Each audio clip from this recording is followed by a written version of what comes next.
table below the bleachers that also has t-shirts and bracelets available to purchase. You may donate there throughout the evening. Good. Okay, welcome again to David Smith Stadium on the campus of the University of Wisconsin River Falls. We're here for some Big Rivers Conference high school football tonight. The co-leaders of the Big Rivers Conference, the River Falls Wildcats, with a record of 6-1 overall, 4-1 in the Big Rivers Conference, will take on their longtime rival, the Menomonie Mustangs. Good evening, everybody. I'm Jeff Johnson here, joined by Nate Sherman, Braden Engstrom, and the artist Rob Derry for a pretty big high school football game, Nate, here at University of Wisconsin River Falls. Yeah, this is a big game. It has postseason implications for both teams and also an opportunity for the Wildcats to advance and hopefully be able to at least pick up a share of the conference title. Exactly. The Wildcats coming off probably their toughest game of the year last week. A heartbreaking overtime loss by a score of 20-14 to the Chippewa Falls Cardinals in a game that I don't think I've ever seen a game end that way, Nate. Yeah, what a crazy ending. Very, very exciting, obviously, for the Chi-Hi faithful to end the way that game did with a blocked field goal by the Wildcats, then returned for a touchdown by Chi-Hi in overtime. A heartbreaking loss for the Wildcats and a exhilarating win for the Cardinals. Absolutely. There was a lot of confusion, I think, on that last play, both by the Wildcats and I think by us announcers as well. The ruling on that, obviously, is that you can return a blocked field goal for a touchdown as long as the ball lands behind the line of scrimmage. I think maybe where the confusion came in, Nate, was a few weeks back when we played New Richmond. I'm sure everybody remembers New Richmond coming down the field to score a touchdown with about a minute left, I think it was, and to tie the game, and the Wildcats blocked the extra point that time too, and the referees ruled the ball dead because it was an extra point, not a field goal. Right, and we were confused in the box because the official at that time didn't blow the whistle. Right. The ball was rolling, and we were waiting, and after no whistle for a few seconds, we were saying, pick it up, let's go, go. But that is not the rule. Obviously, you can return, like you said, a blocked field goal behind the line of scrimmage, but an extra point is dead. Exactly. So I think the Wildcats learned that the hard way, but got to flush it and start over this week. And from what it sounds like, they've had a good week of practice, good week of preparation for their longtime rival, the Menomonie Mustangs. Menomonie has dominated this series overall. They lead it 60 wins to 21 wins for River Falls and 4 ties. That dates back to 1920. Menomonie won last year, if you recall. They played a non-conference game last year because that was the year that the Wildcats were in the Mississippi Valley Conference. Menomonie beat the Wildcats fairly convincingly by a score of 28-6. At stake for the Mustangs is a 32-year consecutive run in the postseason. The Mustangs come in with a record, like I said, of 2-5, 2-3 in the Big Rivers Conference. To guarantee a berth in the playoffs, you have to have 4 conference wins. So Menomonie's going to have to win out. They play, obviously, tonight here in River Falls, and they have a game next week against Eau Claire Memorial. So they're going to have to win both of them to guarantee a spot.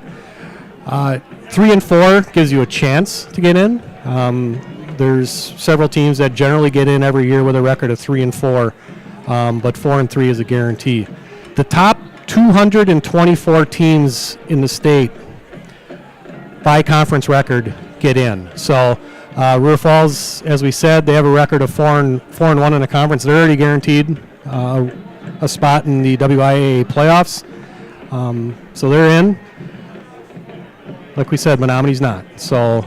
Yeah, like you mentioned, first time since 1989 that was the last time Menomonie missed the playoffs. So quite a run for them. And I was just told by their announcer that it was 1987 when they last had a losing season, when they finished the year 4-5. So when you mentioned how Menomonie has dominated the series against River Falls, that's the case for most teams that Menomonie has played. Yes. Quite a program they have. We talked a couple of weeks ago where Eau Claire North beat them for the first time since the 80s as well. So, yeah, 1991 was the last time North beat Menomonie. So proud history at Menomonie. They've had an excellent football program for many, many years. I think we're going to see a desperate team tonight, Nate. A team that knows they have their backs against the wall, obviously, and they're going to come out firing, and it's going to take the best effort by the Wildcats to come out victorious. Yeah, tonight. absolutely. Menomonie took one on the chin last week. Also, if I'm not mistaken, they lost, was it to New Richmond that they played last week? And, I was just looking over some stats. In the last 3 conference games, Menomonie scored 7 points against Hudson, 6 against North, and 7 against New Richmond. And last weekend, the Wildcats had a difficult time in the second half moving the ball against Chippewa. A lot of blitzes by the middle linebacker, similar to what Eau Claire Memorial did, and we struggled with that a little bit. So I'm interested to see if Menomonie will employ a similar strategy tonight, and could be a low-scoring affair. Yeah, I think the difference tonight compared to last week is the Wildcats will have their leading rusher back in action, the junior Jonas Severson, who missed last week's game with an injury. He's been practicing for the week, and it sounds like he's ready to go tonight, which he obviously adds so much to the Wildcats' offense. Yeah, I think had it been the last game of the season, a game for a conference title or a playoff game, maybe Jonah would have been in there. But, towards the end of the season here, with a person who's carried the ball as much as he has, he's banged up a little bit, and a week off probably will do him wonders here during the stretch run. Exactly. In 6 games, Jonah has 168 carries for 882 yards and 15 touchdowns. So that just shows you how important Severson is to the Wildcat attack. I thought they did a pretty good job of mixing things up in the first half.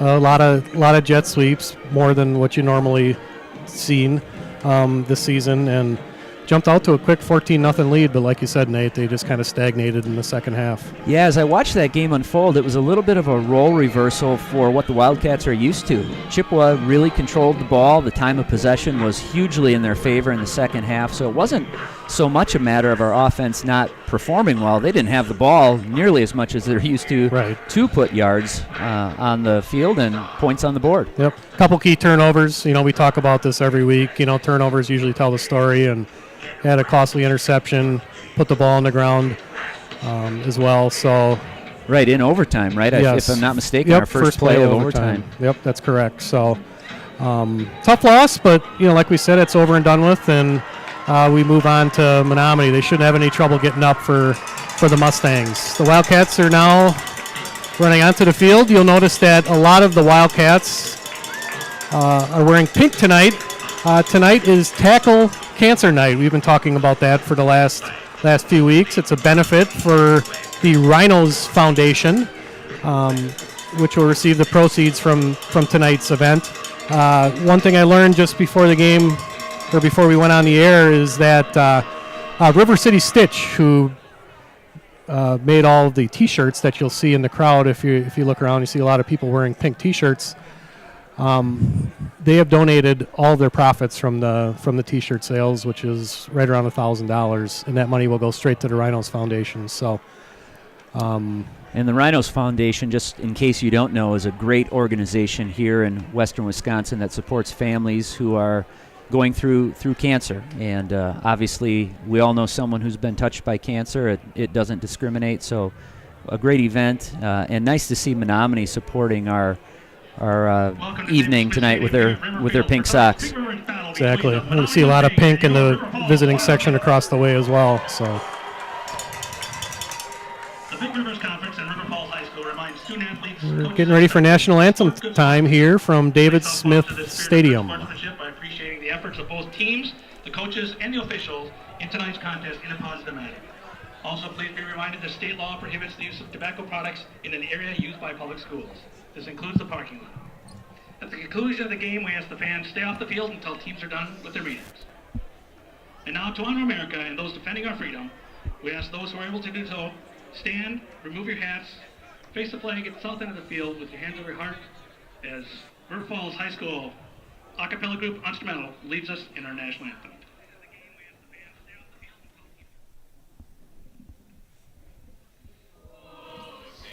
Can you see by the dawn's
Well, good evening and welcome again to David Smith Stadium here on the campus of the University of Wisconsin River Falls. We're here for some Big Rivers Conference high school football. And now let's meet the teams for tonight's contest. We are going Led by to head coach meet Mike the Sims, starters. the Menomonie Mustangs. Menomonie will be introduced as a team here, going from left to right.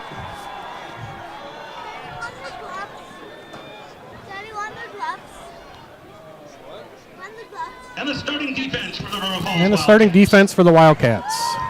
Defensive lineman number 6, Kate Mashevsky. Cade Mashevsky, the senior. Number 7, linebacker Brody Rudolph. Number 7, Brody Rudolph, senior. Number 10, defensive back Preston Johnson. Preston Johnson, the sophomore. Number 13, defensive back Bryce Bevan. Number 13, Bryce Bevan, he's a junior. Number 22, defensive back Wyatt Bell. Number 22, Wyatt Bell, the senior. Number 24, defensive back Jacob Gilbertson. Jacob Gilbertson, number 24, also a senior. Number 29, linebacker Gavin Cole. Number 29, Gavin Cole, senior. Number 53, defensive lineman Reese Yankee. Number 53, Reese Yankee, the senior. Number 54, defensive lineman Lucas Johnson. Number 54, Lucas Johnson, junior. Number 68, defensive lineman Ben Esterby. Number 68, Ben Esterby, senior. Number 82, linebacker Zach Peterson. Number 82, Zach Peterson, And the rest of the Wildcats, senior. led by head coach Ryan. A lot of Hughes. seniors, Nate. That's good. That's what we like to see, especially on senior night. Yep, exactly. This senior class has really done their part in helping change the culture of Wildcat football, Nate, over the last several years. Really kind of uplifting the team in the conference standings, of course, and off the field too, with some good character. Absolutely. We've talked about this team throughout the course of the season, how coming into the year not really knowing what to expect, replacing an all-conference team, a team that made a run in the playoffs, losing a lot of seniors, their entire offensive line except for Maverick Kaminsky, and boy, these kids have just really stepped up, and it's nice to see us just reload instead of have to rebuild.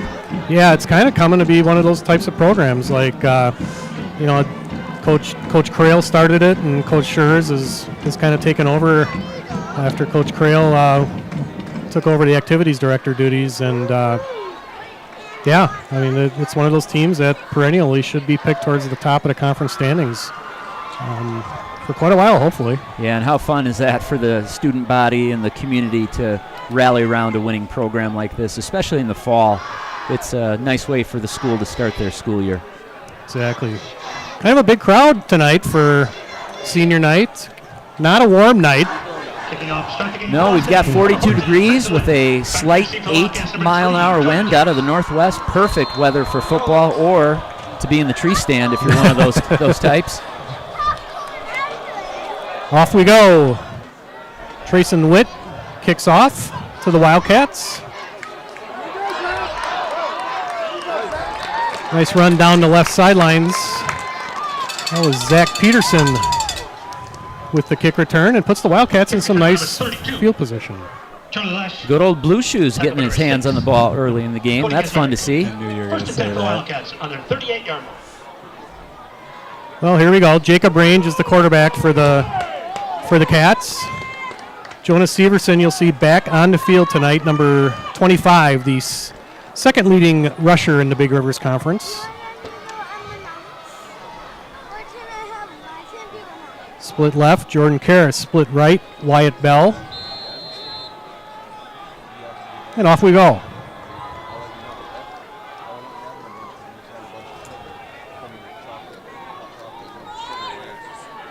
The give to Karras around the right end.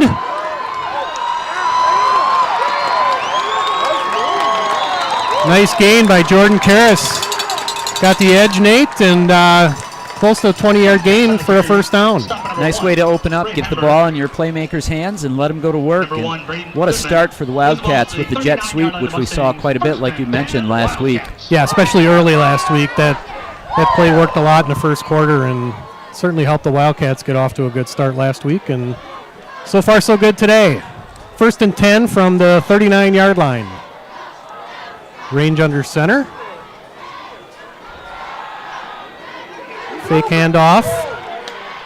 And he's sacked.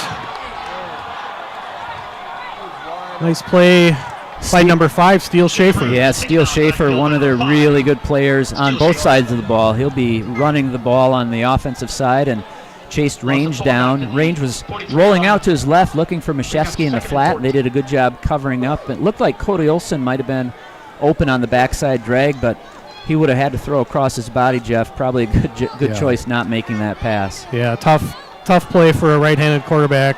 We've talked about that a lot this season too, going to his left, but puts him in his 2nd and 14 from the 43.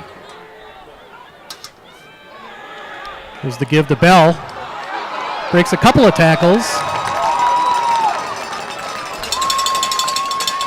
And a nice gain of almost 10 yards for Wyatt Bell. Yeah, similar play to the opening play with Takaris, except Bell did a nice job cutting that ball up. In that play, the end for Menomonie did a good job turning it in, but Wyatt hit the hole hard and finished his run strong. We'll call it a 10-yard gain, Nate. That puts the Wildcats in a good position on 3rd down, 3rd and 4 from the 33. Just over 10 minutes left here early in the first quarter. The pitch to Severson. Keeps his legs moving, but he's about, I'd say, a yard short. Menomonie said that the ball was fumbled there, but the official says he was down on the play, and right away we're going to be tested here with what looks like a short 4th down, and unfortunately Severson's coming off the field with a little bit of a limp. Yes, he is. He's being replaced by the sophomore, number 32, Charlie Lesh. Well, that's not what we were hoping to see tonight, and I'm sure Jonah is frustrated as all get out after missing last week.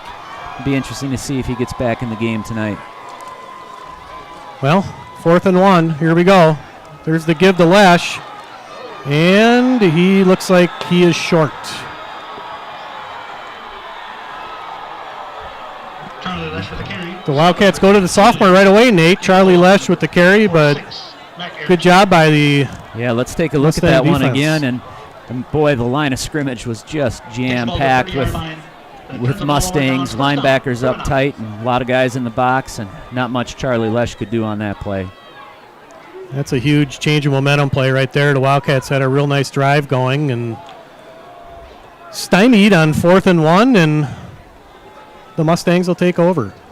Mustangs led by their quarterback, Trayson Witt, who also was their kicker.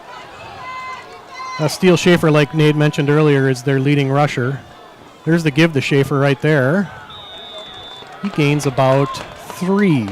Make that 4. Yeah, pretty good push on the right side of the line there from Menomonie. And what do we have? Second and 6, second and 7, something like that. 2nd and 6 from the 34-yard line. 9 minutes left here in the first quarter. Mustangs have struggled a little bit offensively the last 3 weeks, like Nate mentioned earlier. Let's see if the Wildcat defense can get a stop here and get the ball back. Here's the pitch. Pitch to number 20. That was Jack Drought. Ball carrier number 13. It was a nice spot there for them, and that moves the chains, picks up the first down. Takes the ball to the 40-yard line. First down. First down at the 40.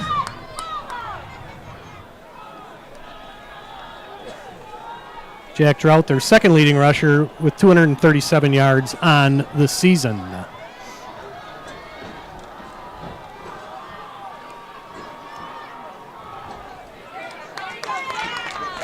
Here's the give again to Drought. Better job that time by the Wildcat defense. Ball carrier number 20, Jack Drought. Gavin Cole on the tackle, Zach Peterson with the tackle. along with Zach Peterson. Yeah, it's interesting to see Menomonie coming out in a really tight set. Tight splits on their linemen, a couple of fullbacks in the backfield ahead of their running back, and they're just following those lead blockers, and defensive linemen did a good job plugging things up there, allowing us to make a tackle with a minimal gain. And that's interesting because the last couple of weeks they've thrown the ball quite a bit, Nate. The Mustangs have much more than you usually see out of a Menomonie team. Here's another run, this time to Schaefer. Not quite first down yardage. Number 5, Steele Schaefer. Looks like Stop Bryce number 13, Bevan Bryce maybe Bevan, and number got in on 54, that Lucas tackle. Johnson. And he's had a really nice game last week at Chippewa with some touchdown saving tackles, fourth down plays. Good to see him getting in the mix early here as well. Yeah, Bevan early in the season did not get a ton of playing time, but the last 4 or 5 weeks he certainly has, and he's definitely made the most of it. Big play here, Jeff. 3rd and 3 around midfield.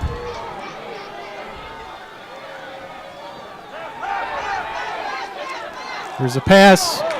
Open receiver that time was number 15, Charlie Barron. Grayson Woods pass complete. Number 15, Charlie Barron, push out of bounds by number 10. Big play for the Johnson. Menomonie offense, and that's another Mustangs first down, their second of the drive. First down. Interesting play there. You know, I thought that ball was going to Schaefer. In fact, he put his hands up like he was trying to catch it, and it went right over his head and onto Barron for the first down. Great start by the Menomonie offense, who's struggled over the last few weeks. Quick to the line, there's the give. Nice tackle by Zach Peterson that time of Jack Drought. Taken out by number 82, Zach Peterson. Lost yardage back to the 40-yard line. How did Peterson get through the line so quick? Well, I don't know, but it's a good thing he got him at the ankles, because if he would not have, he might have got around the end for a big gain. Yep. Well, 2nd and 15 from the 40, just inside the 40 for Menomonie. So far it's been all running except for the 1 third down pass. There's the give to Schaefer. Not much going on there, Nate. Gain of about 2. That's going to put them in a 3rd and long situation. Yeah, first time that they handed the ball to one of their upbacks, their fullbacks there. Good job by the Wildcats plugging up the hole again. Well, here's another big play. 3rd and 13. 3rd 12. Seems like an obvious passing situation. However, on this side of the 50, it's possible 4 down territory. They pick up half of the distance here. Maybe they go for it. Exactly. No backs. Witt calling the signals. He's looking. He's throwing. Pass intended for number 1, Brady Goodman. Pass intended for number 18. Closest defender was Preston Johnson. Incomplete. Brings up 4th down. And decision time here for head coach Mike Sins. You know, I know Witt does the kicking. Is he a punter as well? I'm curious to see if. Well, they Looks like they're shuttling in a play. Yep, quick to the line like they've been.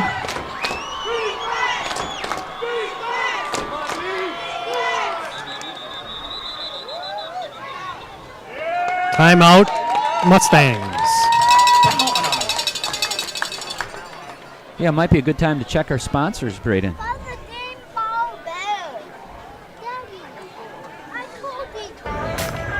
First National Bank of River Falls is a proud sponsor of River Falls High School. Enrollment has been We're extended now sponsoring to River October Falls High School athletics for over 50 Become a member years. today. We're proud to support area students, student athletes, and educators within our schools.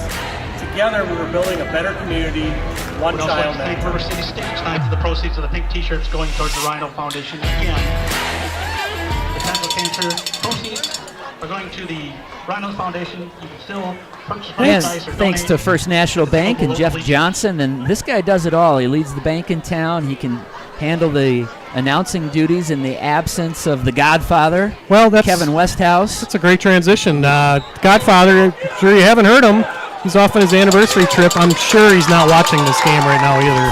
33 years, and to use a metaphor of football, he sure out-punted his coverage, didn't he, with Colleen? Yeah, I think everybody up here in the booth has. As we all did. Well, and a quick punt. Get it in the end zone, yep. Touchback. A little bit of chicanery there by the Mustang offense. Go to the end zone. Trayson Witt with the punt and just into the end zone. So the Wildcats will take over 1st and 10 at their 20-yard line. I do like that play there, Jeff, and from that position on the field, a punt from the quarterback in the shotgun position. why not? Exactly. And it almost worked. They almost got it out of bounds inside the 5, but Wildcats caught a break there. First and 10 River Falls at the 20-yard line. We'll talk about that little ticker we have going on at the bottom of the screen after this play.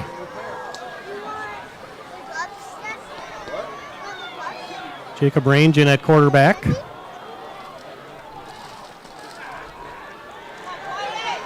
Here's the give again to Wyatt Bell.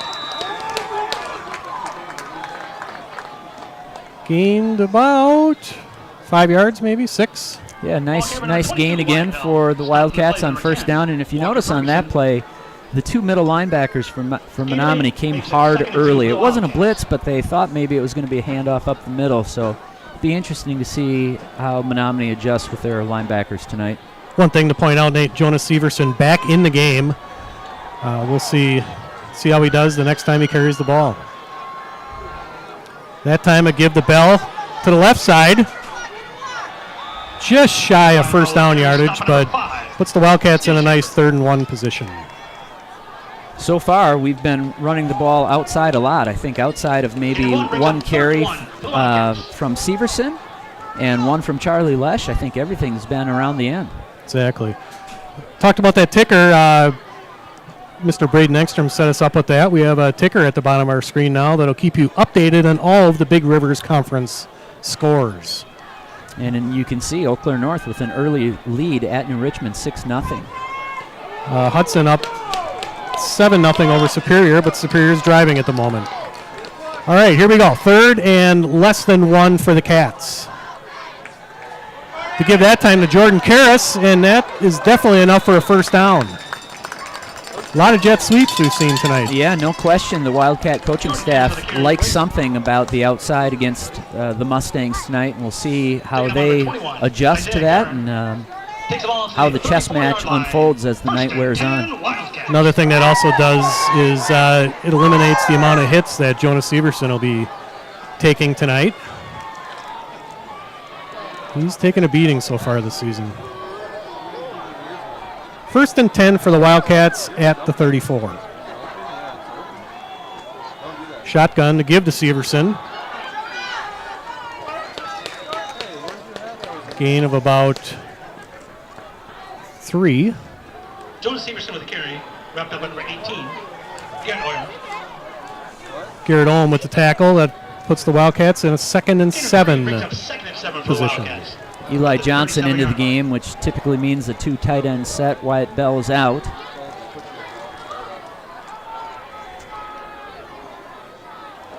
Range walking over and getting the play call from Coach Schurz and back to the huddle as the Wildcats come to the line. Mustangs with 8 in the box right now. There's the give to Severson. Keeps his legs moving forward and gains about another 3 yards, so that'll put the Cats at 3rd and 4. Ben Beistel. Number 21, Isaiah Guerin. Takes the ball to the 40-yard line. Impressed so far with the Menomonie defense, Nate. They're doing a good job of keeping everything in front of them and keeping the gains short. Yeah, they play hard. They're aggressive. They're not afraid to stick their nose in there, and they've done a nice job so far, no doubt. Well, here we go. 3rd and 4 from the 40. Boy, single coverage at the top of the field with Karras. Range rolls right. Pass to Mashevsky, but great play that time by number 0, Ray Pember. Didn't fool anybody, did they? Nope. And again, rolling to the left there. He had Karras in single coverage at the top of the field, but to make that long throw, you have to be able to set your feet. And you just can't do that very well rolling left. Might have been an opportunity for Range to just tuck it and run there. He's a good athlete himself. Well, 4th and 5, and the Wildcats will punt. Jonas Severson's the punter also for the Wildcats. Good snap. Really good kick. Calls for a fair catch. That's number 2, Isaiah Burt. And the Mustangs will take over at the 24-yard line. 24-yard line. You know, we talked about the impact of missing Jonas Severson last week in the offensive backfield, but he's also our punter and has done a really nice job for us. And that it's good to have him back in that position as well. It's probably a good time to talk about a couple of our other sponsors. Jen Rivard, State Farm Insurance, this season offering $20 for every Wildcat touchdown. All proceeds from that donation will go to the River Falls Sunshine Fund. You can see how to give to that organization if you'd like, rfsunshinefund.org. Thank you, Jen.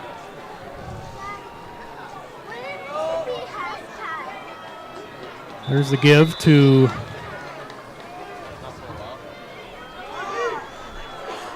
Ball carrier number 20. that was Drought again. Yeah. Tackle number 6, Kate Mashevsky.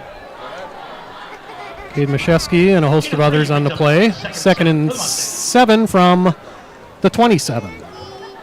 Opposite approaches from both teams here. The Wildcats looking to run the ball outside, and the Mustangs working between the tackles early on.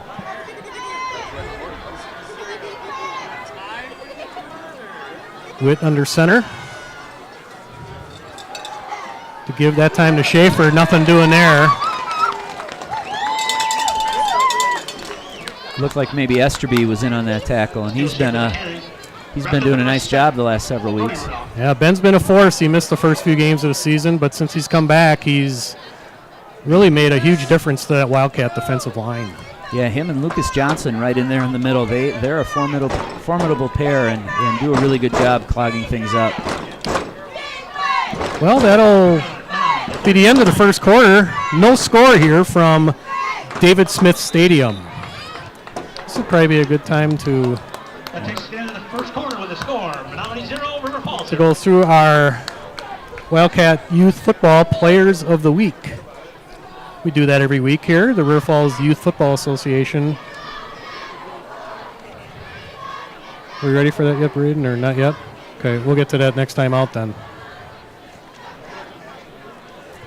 In the meantime, we could also thank Black Wolf Exteriors, run by Joe Karras, and boy, he's got the bingo card of donations ready here. $50 for fumble recoveries and for interceptions and sacks, a pass or run longer than 50 yards, and every win $100. Not to mention defensive touchdowns, special teams touchdowns, all for $100, and all going to the River Falls Sunshine Club. Thank you, Joe. Let's see if we can get some Joe's money tonight. Yeah, Jen's taking her turn. Maybe it's Joe's turn tonight. Exactly. Right? That $250 shutout is still intact. The $100 for under 10 points, that's obviously still intact as well. So, along with every $100 for every win, we'd like to see that too. Big play here, Nate. Third and 5 from the 29. There's the pitch to Schaefer.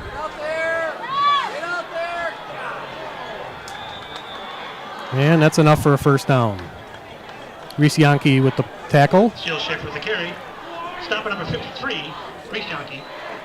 That time Schaefer was able to get outside a little bit and Takes the ball up. use some of that speed to get the first down. Menomonie. Yeah, Menomonie's offensive line did a nice job sealing the outside end of the Wildcats in. Wyatt Bell came up from his safety position, tried to fill, but not a lot of help behind him, at least not in time. Mustangs move the chains. 1st and 10 from the 37. To give the Drought. Nothing doing that time. Zach Peterson making the tackle right away. Good job by Zach. Peterson off to a great start for the Cats. 2nd and about 8. 2nd and 8 from Menomonie. Just past the 39-yard line.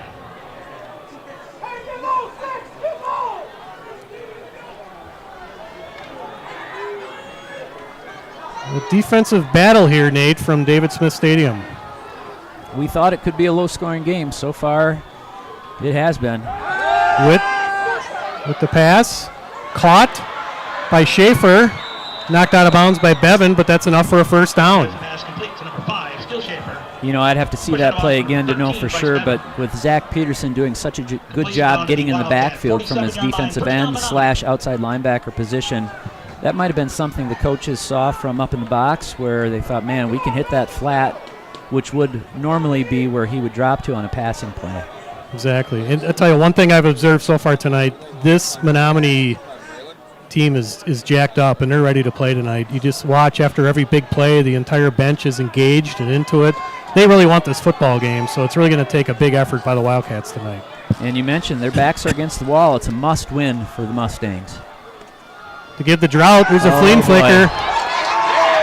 Oh, and there's our first sack of the game, Cade Mashevsky, and I believe that's $50. That is $50, and thank goodness Mashevsky was back there, because the Wildcats bid on that flea flicker play, and yeah, here it is on the replay. Again. Both safeties did, and I think Witt, the quarterback, his eyes got so big when he saw his man downfield wide open. There wasn't anyone within 20 yards, and fortunately for the Wildcats, he dropped the toss. 2nd and 22. Ooh, middle screen.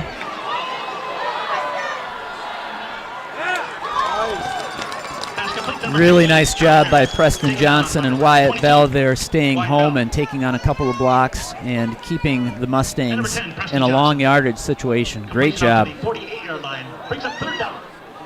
Huge play. They had a lot of room to go there, Jeff, had those guys not broken through. They did. That play looked like it was very well set up, and good job by the Wildcats defense to avoid a big gain, because if he would have got past those two safeties, he would have been running for quite a while. All right, 3rd and 15 from the 48. Witt in the shotgun.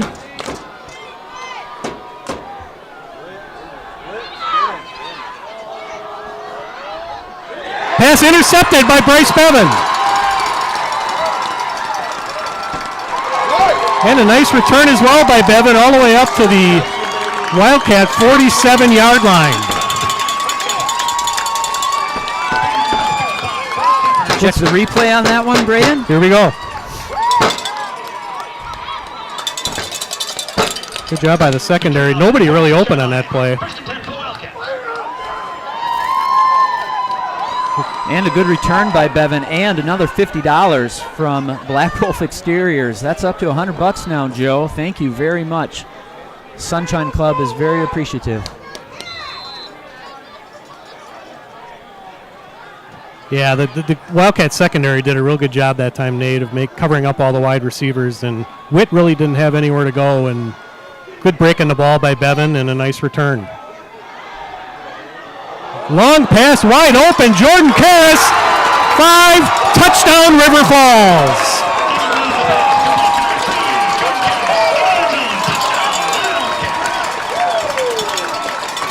Beautiful pitch and catch from Jacob Range to Jordan Karras.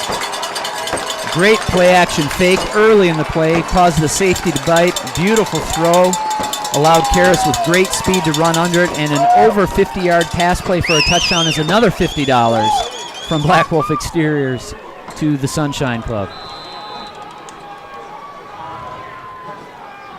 Jacob throws a nice deep ball, Nate. Yeah, that was beautiful. Put it right on him, and you're wide open. That's not always the easiest catch to make either. That's for sure. The snap. Alec Ross with the kick, and it looks like it might be wide. Yep, wide right. Extra point is no good.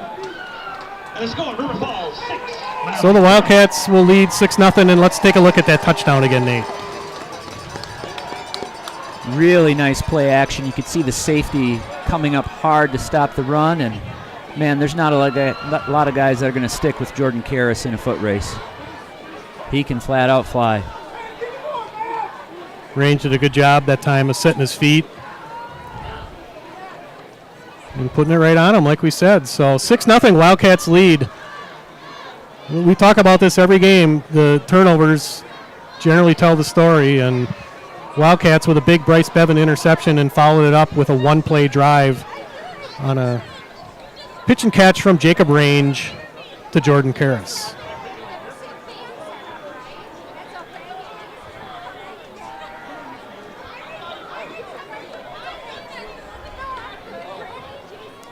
.8:52 left here in the second quarter. Wildcats lead it 6-0.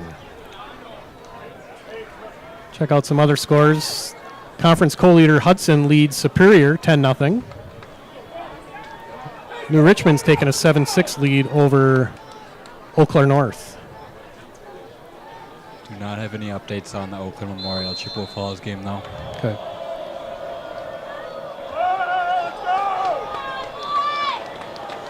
Always excited. Menomonie has Jack Drought and James Hoff back deep to receive. Fakes the reverse. And he's still going past the 30-yard line. Nice tackle that time. Finally, Michael Conway's kick. Return by number 32. it James looks Hall. like Amundsen on the Down, tackle. number 2, Andrew Anderson. And the Mustangs will take over at their 30-yard line. 30-yard line. First and 10, Menomonie. So early on in the game, Menomonie tries a flea flicker where they had a man open and fakes the reverse. And they're known for mixing it up with a little trickery once in a while. So stay tuned. There could be more to come. First and 10. Give to Schaefer on the left side. Knocked out of bounds by Johnson, but big gain by Schaefer that time for the first down. Pushed out of bounds for number 10, Preston Johnson. Yeah, that's the second time, I believe, this game that our right end has gotten pinned inside and left it up to our D-backs and safeties to make a tackle. Ball's out to the 46-yard line. First and 10, Menomonie. 8:36 left here in the second quarter. Wildcats lead it 6-0. There's the pitch again, the Drought. Much better job that time by the Wildcat defense. That's number 22, Wyatt Bell, with the textbook tackle, Nate. Great job, filling hard, hitting low. Excellent read by Wyatt Bell. He's a great football player. Second and 12. Wyatt's one of those guys that plays both ways, and we're going to see that play again here. We'll watch Bell. He's right around at the 50-yard line right now. Makes a really nice break and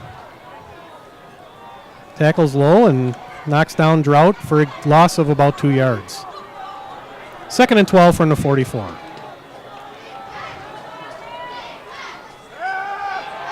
Play action. Pass broken up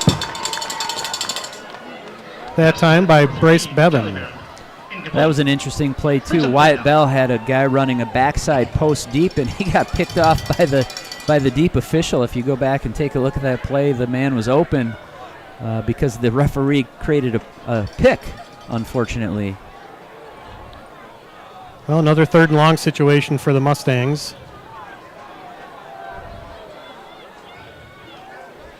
Be a big opportunity here for the Wildcats to get the ball back right away after a score, maybe get another one here before half. Big play.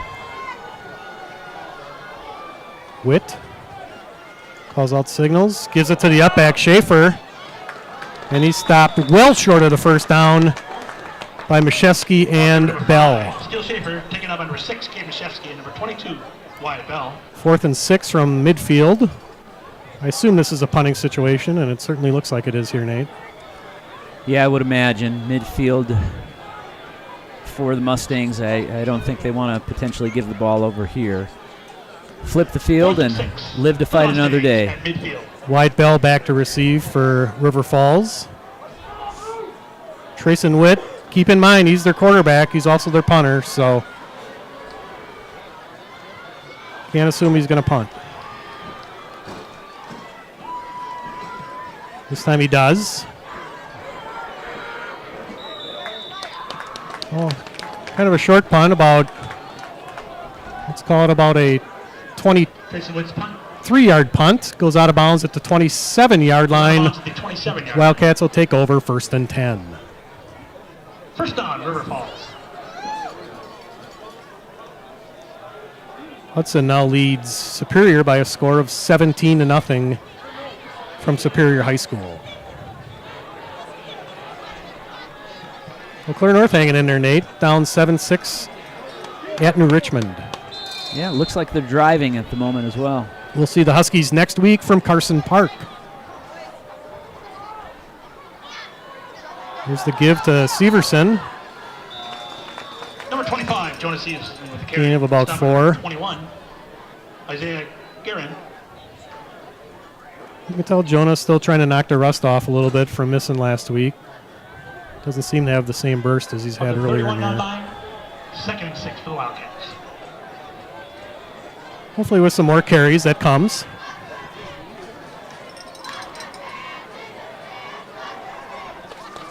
Second and 6 from the 31.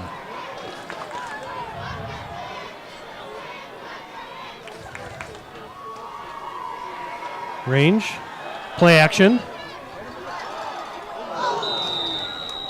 Pass intended for number 22, Wyatt Bell. Incomplete. Yeah, that was a good read that time. Like we talked about, that backside drag rolling to your left is not an easy pass, but it wasn't a bad pass, pretty close. I would imagine Wyatt would tell you, man, I think I could have had that one. I'm sure he would. Range doing a nice job so far tonight. Finding the open receivers and doing a good job of setting his feet. 3rd and 6. This time to give to Severson, nothing going there. Good job by the Menomonie defense led by number 46. That's Max Erickson. He's only a freshman, Nate. Yeah, wow. You don't see that very often. Not in football, you certainly don't. Yeah, I don't mind the play call there. Passing situation, run a draw play, but the defensive line and number 46 for the Mustangs did a good job. So now Severson's on to punt. Ball's at our own 30-yard line. Back to receive for the Mustangs, number 2. That's Isaiah Burt back to receive for the Mustangs.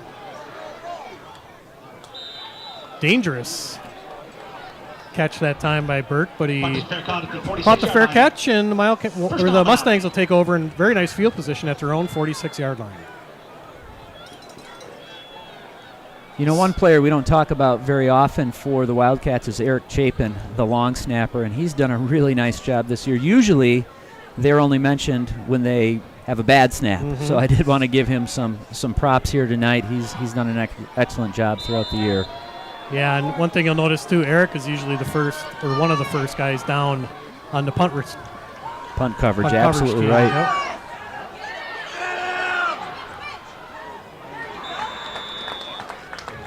Ball carrier number 14, Tracy Witt. Stop by number 53. That was Witt there. I think he wanted to go deep that time to Charlie Barron. Takes the ball to the Good coverage by the Wildcat defense. Decided to run instead and gain of about 3 yards. 2nd and 7 from nearing midfield. We're about halfway through the second quarter. Wildcats lead it 6-0 over Menomonie.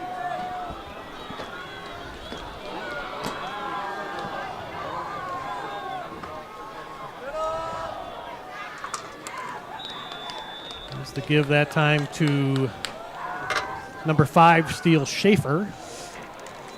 Steele Schaefer with a carry. Stop at number 29. Gain of about 3. 3rd and 3 for the Mustangs from the 47. 3rd and 3 for the Mustangs.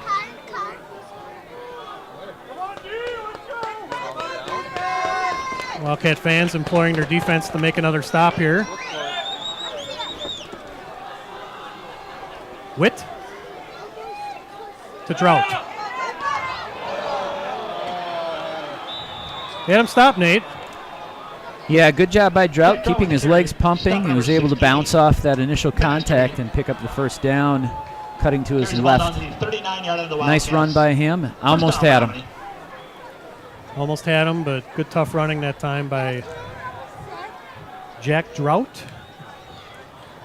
And the Mustangs get a fresh set of downs at the 39-yard line. 3:54 and counting here in the second quarter.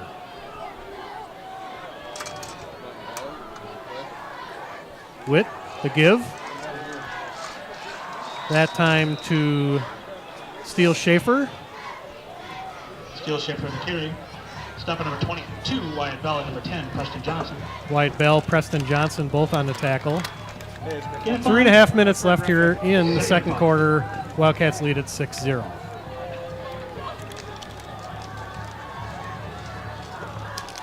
Wildcat safeties are making a lot of tackles tonight, Nate. That's not something you necessarily like to see. Right, yeah. I'm going to have to pay a little closer attention to our defensive line and linebackers to see what's going on in there. Play action. Pass deep, intended for number 11. 11. Brody Thornton. Third down. Good coverage that time. That was a nice pass by Witt. Put it right on him. Yeah, he put it at the only place where his receiver could catch it, and fortunately for the Cats, he didn't come up with it. Well, it seems like we've had a lot of 3rd and 5 situations, and here's another one. 3rd and 5 at the 34-yard line. Just over 3 minutes here left until halftime.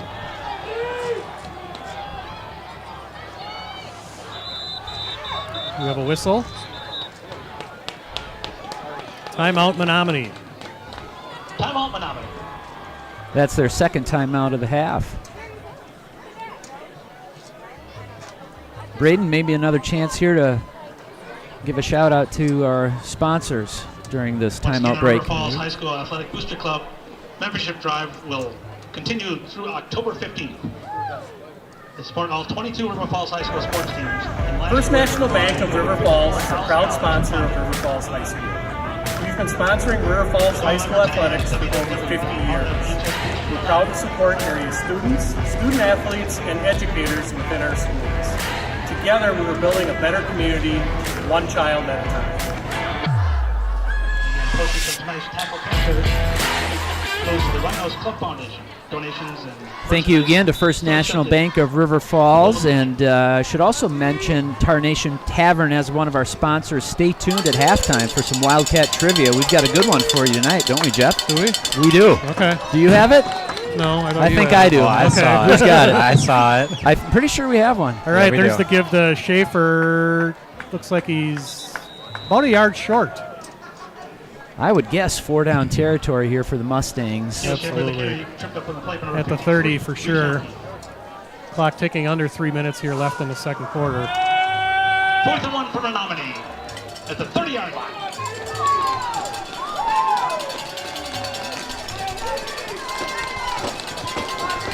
Fourth and 1 from the 30. One would think a running situation, but let's see what the Mustangs have in store. Witt calling the signals. Give to the up back, that's Schaefer. That's enough for a first down.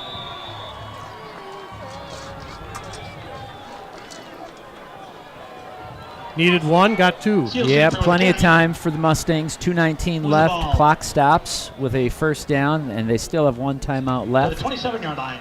Esterby coming off, and Maverick Kaminsky into the game on the defensive side. Defense has been out in the field for a while. They have been. Yes, they have. 2 minutes left here in the half. 1st and 10, Menomonie. Play action. Pass was intended for Steele Schaefer, but that time Zach Peterson basically blew that play up. Boy, he was in there in a hurry, wasn't he? Second down. And thank goodness he was, because that play could have went a ways too. They had that set up to Schaefer, and good job by Zach Peterson, making another big play for the Wildcat defense. Man, we haven't talked about the Garage Gridiron Grinder of the Game Award. I don't know. Is he on the? He's on the list. I know he's won once already, but yep, he's on the list for sure. Karras, range, maybe a long touchdown pass and reception. Maybe they should be getting a look. Another play action. That time, pass to Schaefer, caught, knocked out of bounds. Pass complete number 5. Looks like he's pushed out of bounds for number about a 22, yard Mike shy of Bell. the first down. Really nice job by Witt, rolling to his right. A little bit easier throwing when you're rolling to your strong hand side, and he took his time and picked out the open receiver. Nice pass and catch. Well, that sets up about a 3rd and 2 from just inside the 30-yard line. Minute 49 here left in the second quarter. Wildcats holding on to that 6-0 lead. Here from a cold David Smith Stadium. There's the give to the up back. That's Schaefer. I believe that's enough for a first down.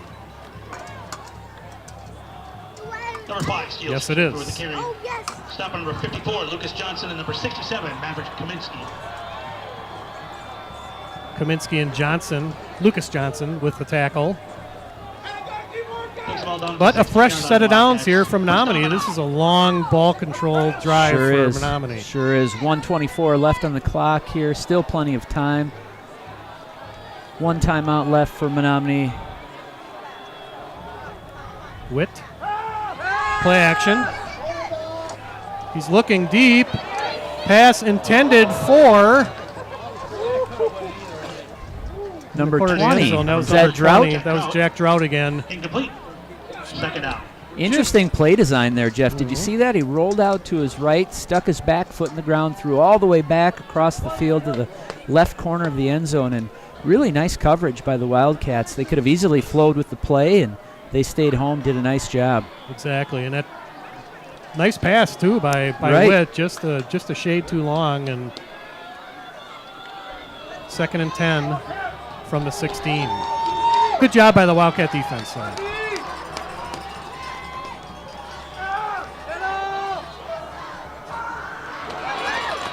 Give the Drought. Checked out of the carry. Stop at number 7. Not much there. Gain of about 2. That puts them in a 3rd and 8 position. Now we're under 1 minute here left in the second quarter. Clock ticking at 50 seconds. 3rd down and 8.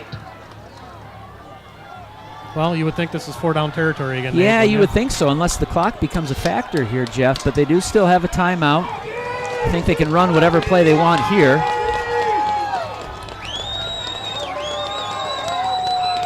30 seconds left here. 3rd and 8. Witt looking. Pass almost intercepted by Preston Johnson. Pass intended for Brody Thornton. Johnson did a nice job jumping the pass, and I'm sure he'll say he should have caught that too. Yeah, great job by him reading the play and then making a good effort on the ball. And I don't see a kicking unit coming out yet, but maybe the final timeout for the Mustangs to talk this play over. What are we looking at from here, Jeff? What do we have? About a 32-yard field goal from this spot? Yes. And I was not watching their kicker at all in warm-ups. I don't know if Witt, if this is in his range or not. Curious if they'll try and get some points on the board here with the kick or just go for it. I think we got to assume he's their field goal kicker too. Right. Well, let's reset things here. 4th down, 8 yards to go from the 14-yard line. 24 seconds here left in the first half. River Falls leads Menomonie by a score of 6-0. Really long time grinding possession here for Menomonie, and they do get the ball after half as well. Correct.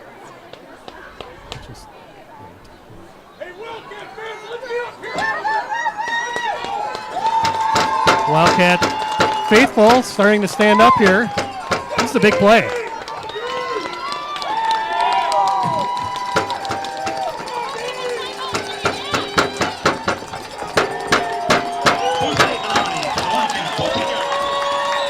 Fourth and 8 from the 14. 24 seconds left.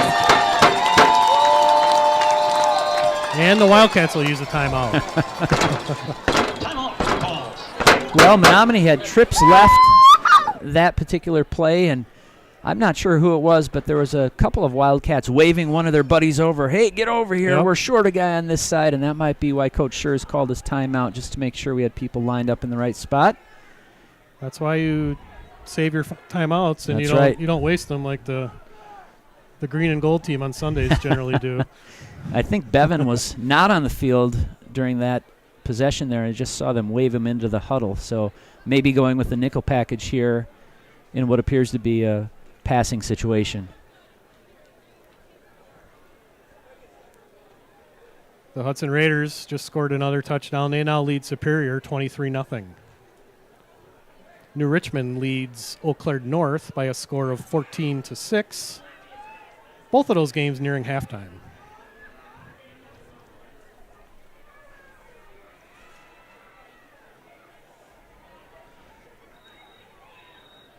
And the other remaining Big Rivers Conference score, Chippewa Falls leads Eau Claire Memorial 14-0. All right, here we go again. 4th and 8 from the 14-yard line. 24 seconds left. Menomonie with the same formation as prior to the timeout. Trayson Witt in the shotgun. He's looking. He's back to throw.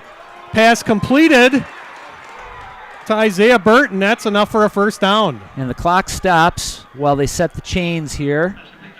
19 seconds remain. No timeouts for Menomonie. So as soon as the ball is set, the clock will begin to run. 3 trips left here. And Witt spikes it. Clock down to 10 seconds. Clock still going. They're going to have to reset that, I'm sure. That happened so fast, Jeff. I wonder if the guy in the booth missed it. Just for all the listeners out there to know, Braden Ingstrom's on the keyboard tonight, but he's not in charge of the stadium clock. No, I believe it should be right around 13. But let's see.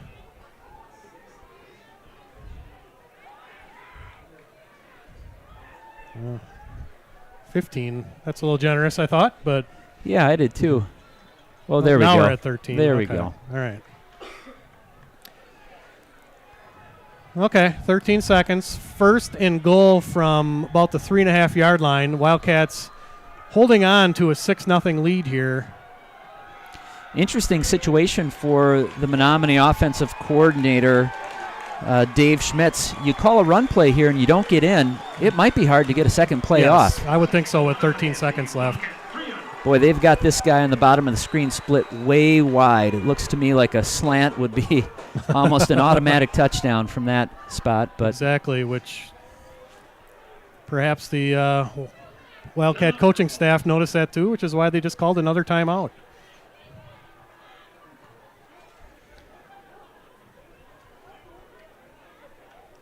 At halftime, we'll have some Wildcat trivia.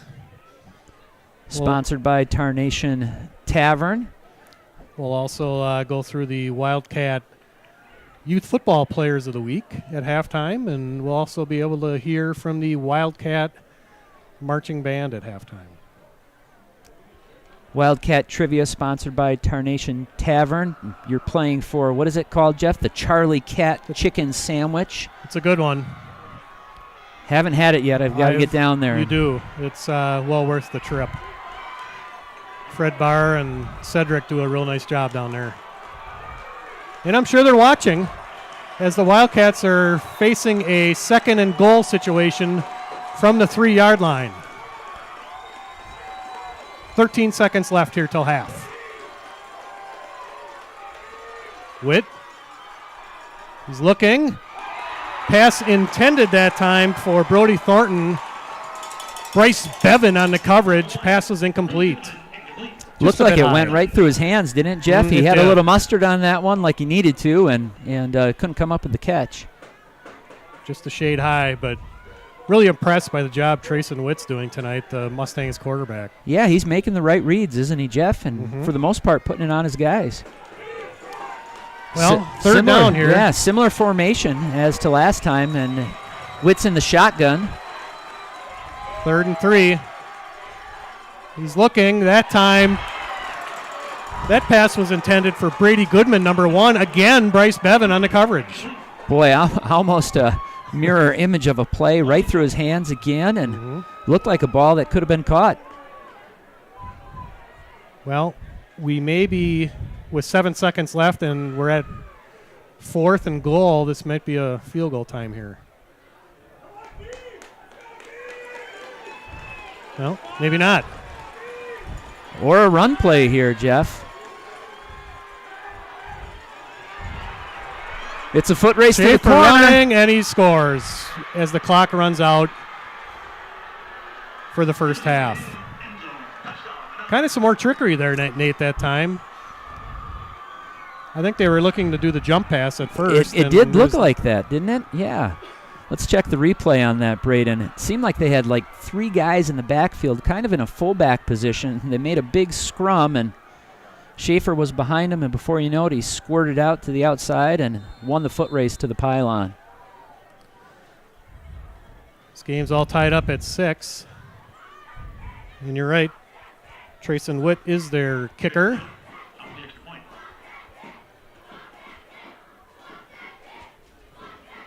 Snap, hold, kick. Good. And we're at the half here at David Smith Stadium. On the last play of the first half, the Mustangs from Menomonie High School take a 7-6 lead over River Falls. Tough way to end the half, Nate. Sure is, man. A long, drawn-out drive. Ate up a lot of the clock. Defense for the Wildcats was on the field for a really long time. And then to play so well on those last 3 plays, only to give up a score there with no time left on the clock is a little bit demoralizing. Mustangs going just jacked up. They're fired up. They can't wait to get back out for the second half. And the Wildcats need a little bit of a break here to catch their breath.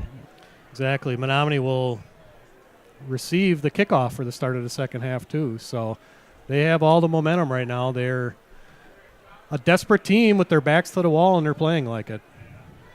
Well, this would be a good time to go through the Wildcat River Falls Youth Football Association Player of the Week.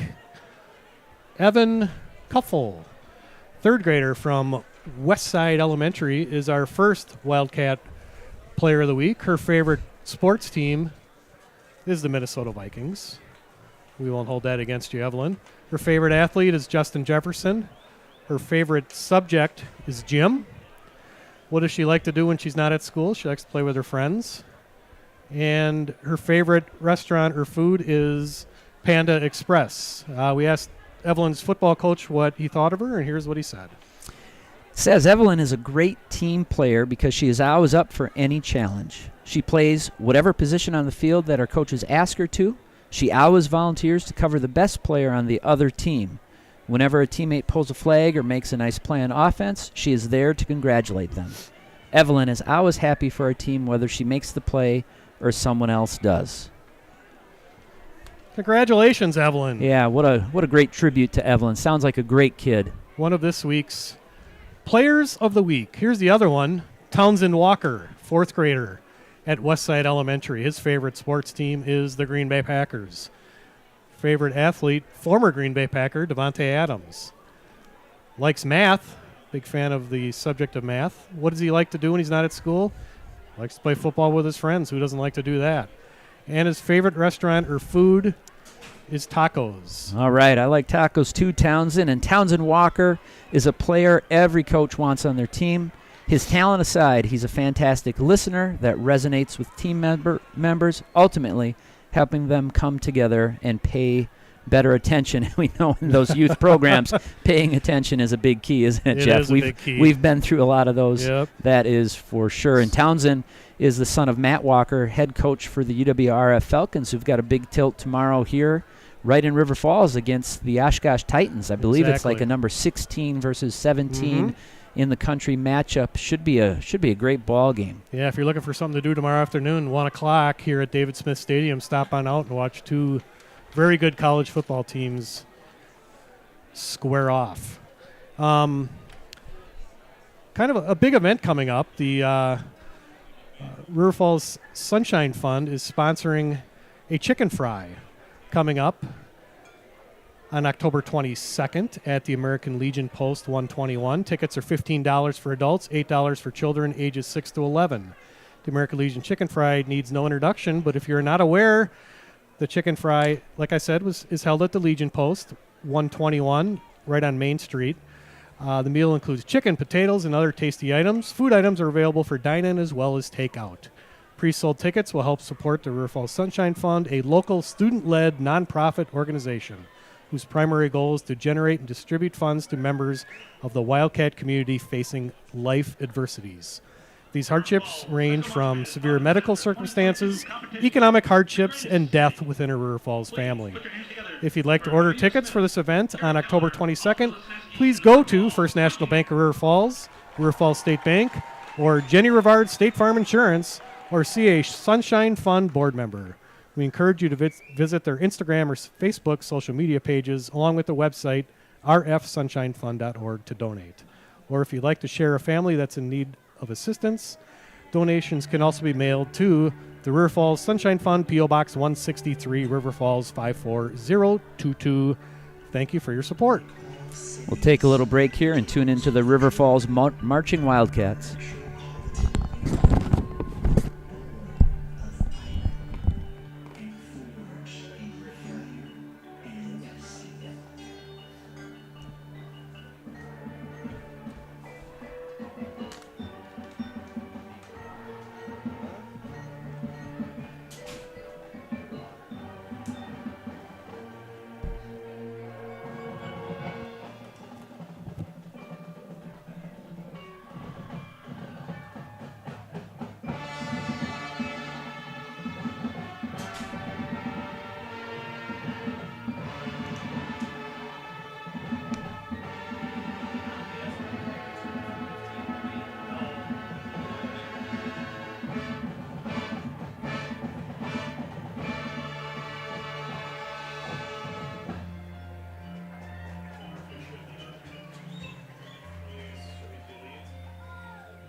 us of his beauty, a beacon of light that guides us through the darkness of history.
Moving from the memories of yesterday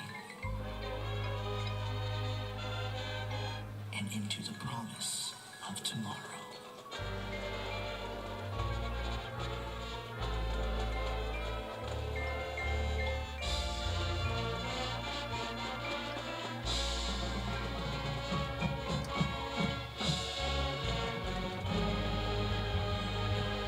Grab someone you love as we get ready to celebrate here in Times Square.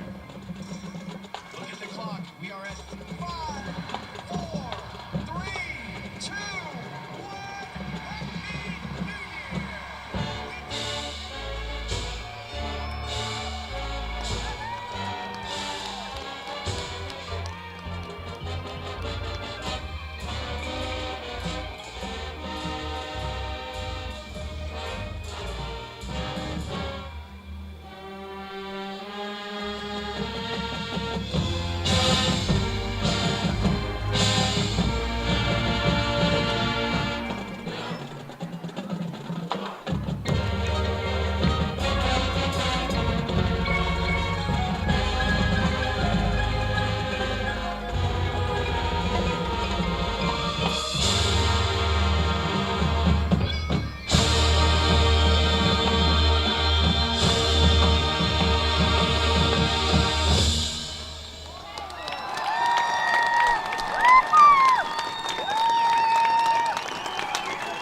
River Falls High School Marching Band. Great And- job by the River Falls Marching Wildcats under the direction of Brian Jaco. Fantastic job. And boy, those kids work hard, don't they, Jeff? Yes, they do. About 80 of them out there. I live kind of close to the high school, and over the summer they're out there all day long. They put in a lot of time and deserve a lot of credit. Well done. They sure do, and the results sure show. They're numerous time state champions. All right, well, we're going to get going here with some Wildcat trivia. So you know how to tell us if you've got the answer. You can text Jeff or I, or go ahead and log in and put your comment in the YouTube chat, but here we go. The River Falls Wildcats were not always the Wildcats. Prior to the 1946 season, what were the now Wildcats referred to? What were the Wildcats referred to before they were the Wildcats? Just feel free to type in the comment section if you know the answer. The winner receives $10 from the Tarnation Tavern in the form of a gift certificate. This is a tough one, Jeff. Yes, it is.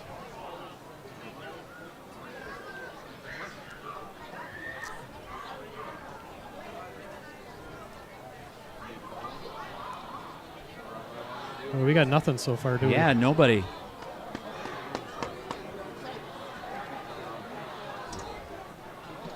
Mike Noreen says kitty cats. No, Come on, Mike. I wouldn't even say Mike's close. Kevin Dorn says River Falls Farm Cats. Nope. I'm not sure how you really even give a hint on this one. Yeah, that'd be giving kinda it giving away. it away, I yeah. think Yeah, so. probably. We have time here, so In the meantime, Jeff, did you want to make a mention about the Man Up organization this year? yes. While we see if we can get an answer as the clock's trickling do down that. here. It is not cats either.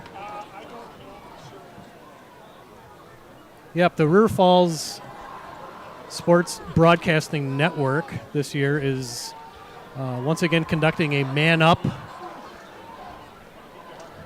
offering where any man can give, or I suppose anybody in River Falls, can give $100, and all of the donations will be split into 3 different charities: the American Legion Post 121, the Assistance and Resource Center, ARC, or the River Falls Community Food Pantry. So whatever we receive for that,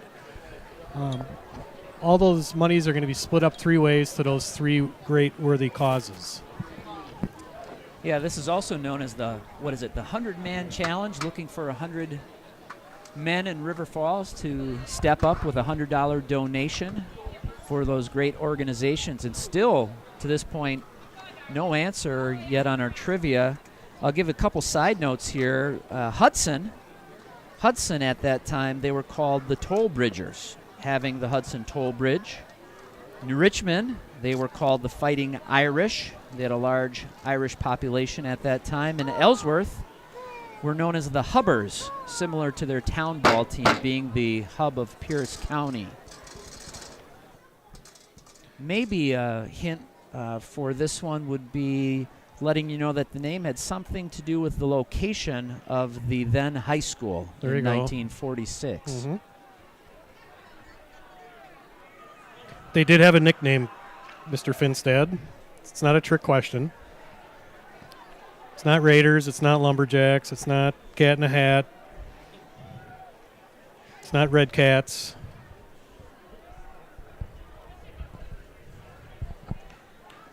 Earlier tonight, I mentioned the weather, 42 degrees and a slight breeze out of the northwest. Feels colder than 42 now, Nate. Yeah, it might have dropped. The wind seems to have decreased just a bit, but if you were paying close attention, there was another hint there while speaking about the weather.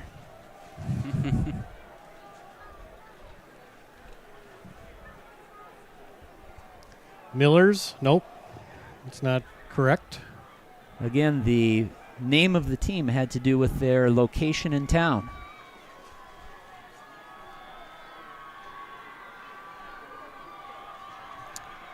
Well, while we wait, we've got 30 seconds here before the second half kickoff begins. Hey, we have a winner. Barry Lindsay, Westsiders. He got it, the Westsiders, that's right. The high school at that time in 1946 was on the west side of town. So congratulations to Barry Lindsay. Barry, if you'd like to pick up your $10 gift certificate, just stop down to the Tarnation Tavern at any time. They'll have your name there, and you'll be the winner of a nice $10 gift certificate from one of our sponsors, Tarnation Tavern. We have the Grinder Award here, Nate. We've got the Grinder Award again here tonight from the Garage. Gridiron Grinder of the game for 10-7-22 versus the Menomonie Mustangs, and we're not sure who's on the short list. It's wide open at this time, isn't it? I think Jordan Karras certainly would be one of our leading contenders, given the fact he caught a nice long 52-yard touchdown pass from Jacob Range earlier in the game. Jacob would be a candidate as well, I think. Absolutely. Several Wildcat defensive players have played nice games right. as well. Zach Peterson is certainly one of them. Bryce Bevins had a nice game again in the secondary. And like we've talked about, there's no written rule that a person can't win the Grinder twice, but we're trying to spread the love a little bit and find somebody else. And we're just about to kick off here. It's gonna be an interesting second half, Jeff. The Mustangs really controlled the time of possession in the second quarter. They get the ball here right off the bat, and hopefully the Wildcats can force a stop and work their way back to the lead. You can see across the field the Mustangs, the entire bench is up, jumping up and down, cheering. They want this football game, and they're playing like it. There's the kick. That's fielded by number 32 that time, James Hoff. Great tackle by Andrew Amundsen, streaking through the blockers there, making the tackle at around the 15. What a way to set the tone for the Wildcats. Take a look at that again. Andrew Amundsen came all the way from the other side of the field, made a big tackle, and puts the Mustangs in a bit of a hole here, Nate. Yeah, great play, great way to start the half. Wildcats need a little bit of something to cheer about here, Jeff, and hopefully the second half brings that for us. A 3-and-out or a turnover here would be nice. Trayson Witt, who had an excellent first half, he gives to Steele Schaefer, gain of about 3 yards. Ball carrier number 5, Steele Schaefer.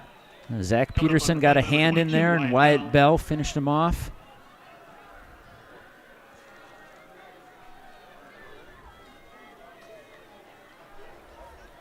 Second and 7. Second down at the 18-yard line. For the Mustangs. Here's the give to Drought. Not much going there. Nice tackle that time by number 54, Lucas Johnson. And Gavin Cole as well. Yeah, really nice job. One of the first inside counters that the Mustangs have run. And you know what? That hurt us last week against Chi High. They have a lot of misdirection with their double wing offense, and they caught us on the backside a number of times. So good to see us with an adjustment there. Well, here we go. 3rd and about 6 from the 20. And we get a stop. Gavin Cole with the tackle, and that's what we wanted, Nate, a 3-and-out to start the second half. Yeah, great play by Gavin coming from his inside linebacker position on a quick pitch out to the left. The Mustangs hurried to the line and got that snap off really quick, almost like we weren't ready, but Gavin made a heck of a play and forces a 3-and-out, and looks like the Wildcats are going to get the ball back with good field position. Exactly what we needed, given the fact the defense was out in the field for an awfully long time in the second half, or the second quarter, I should say. Jordan Karras back to receive the punt from Trayson Witt. Come up and catch it. Gets a nice Menomonie bounce. Stops rolling at around the 34-yard line.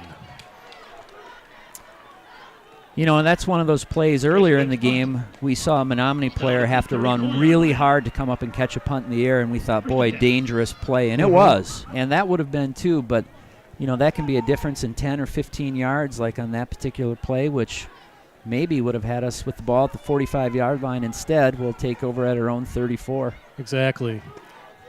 But we do take over from the 34-yard line, 1st and 10. Just under 10 minutes here left in the third quarter. There's the give to Severson. That's his best run of the day, I believe. Gain of about 5 yards that time. Jonas Severson on the carry. Wrapped up at number 46. Seemed to run with a little more burst that time, Nate. Yeah, he came through the hole hard, and boy, if not for an ankle tackle, that could have turned into a really big run. Max Erickson, the freshman, again, Jeff, 6 foot, 225-pound freshman with the tackle. That's unbelievable to me that we have a freshman playing major minutes in a high school football game. 2nd and 4. To give again to Severson. Not as much going that time. Gain of about 1. Brought down by a host of Mustangs. Puts the Wildcats in a 3rd and 3. A pretty critical 3rd and 3 early in the third quarter here. Defensive lineman number 63, Ben Bistel, 6'4", 255, got in the backfield early there, Jeff, and forced Severson to sidestep, and boy, that slows down your momentum, allows other guys to fill, and that's why it was just a 1-yard gain. 3rd and 3. Range. The give again to Severson. Makes 1 cut, and that's enough for a first down. Good hard run that time by Jonas Severson. Taking up number 44. Jeff, I liked how he showed some patience there as he was coming out to the left side, kind of letting his blockers set up, and he waited for a hole to emerge and then darted through it and got just enough. Big first down pickup for the Wildcats. In a tight game like this, field position's really, really important, and if we don't go down and score here, at least we've got a chance to pin them deep. Nice to see Jonah again with a little bit more burst than he had in the first half. 1st and 10 from the 46. And that's a fumble. And that's picked up by number 4 from Menomonie. That's Brady Johnson. We do have a flag on the play. Yeah, we'll wait to see what the flag's about, and then maybe we can get a replay. I could have swore that the person who picked up the fumble had his knee on the ground when he did so, but maybe I was wrong. Got a hold on the Wildcats. That penalty's obviously going to be declined, and first down Mustangs. Let's take a look at that replay, Braden. I don't know if this was just an exchange issue here, Jeff, or what happened. Yep. Never got it. Yeah, and he did have his knee down, didn't he? Mm-hmm. Gave him an extra 7 or 8 yards there. Well, it looked like the handoff was in the right spot. Maybe looked like Jonah had his hands out like catching a pass instead of, one arm over the other opening a window to put the ball in. Trayson Witt. Back to pass. Back to pass. Steps up in the pocket, and he's brought down that time by number 54. That's Lucas Johnson. Looks like he wanted to go deep, but pretty good coverage that time by the Wildcat secondary as well. Another $50 donation to the Sunshine Club by Black Wolf Exteriors, up to $200 tonight. Sunshine Fund, excuse me.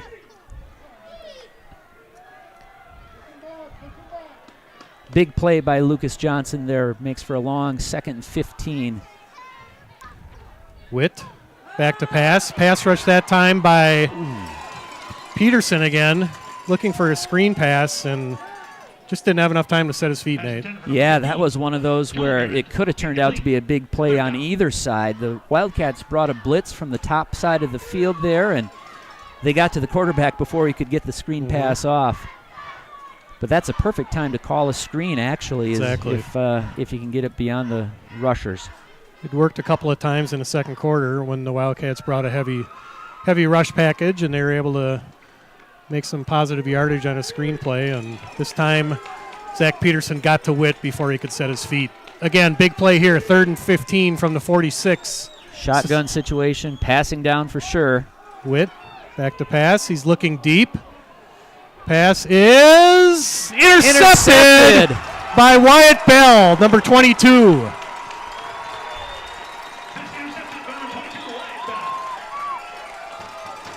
Let's check out the replay of that. Really good coverage again. No one open.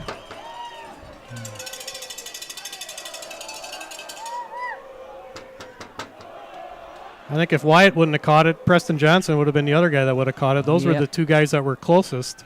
Great job. And I tell you what, in Menomonie's situation there, they're thinking throw it up, and if it is intercepted, it's like as good as a punt. Might as well. Makes the Wildcats go to length of the field here from their own 13-yard line. 7:15 left in the third quarter.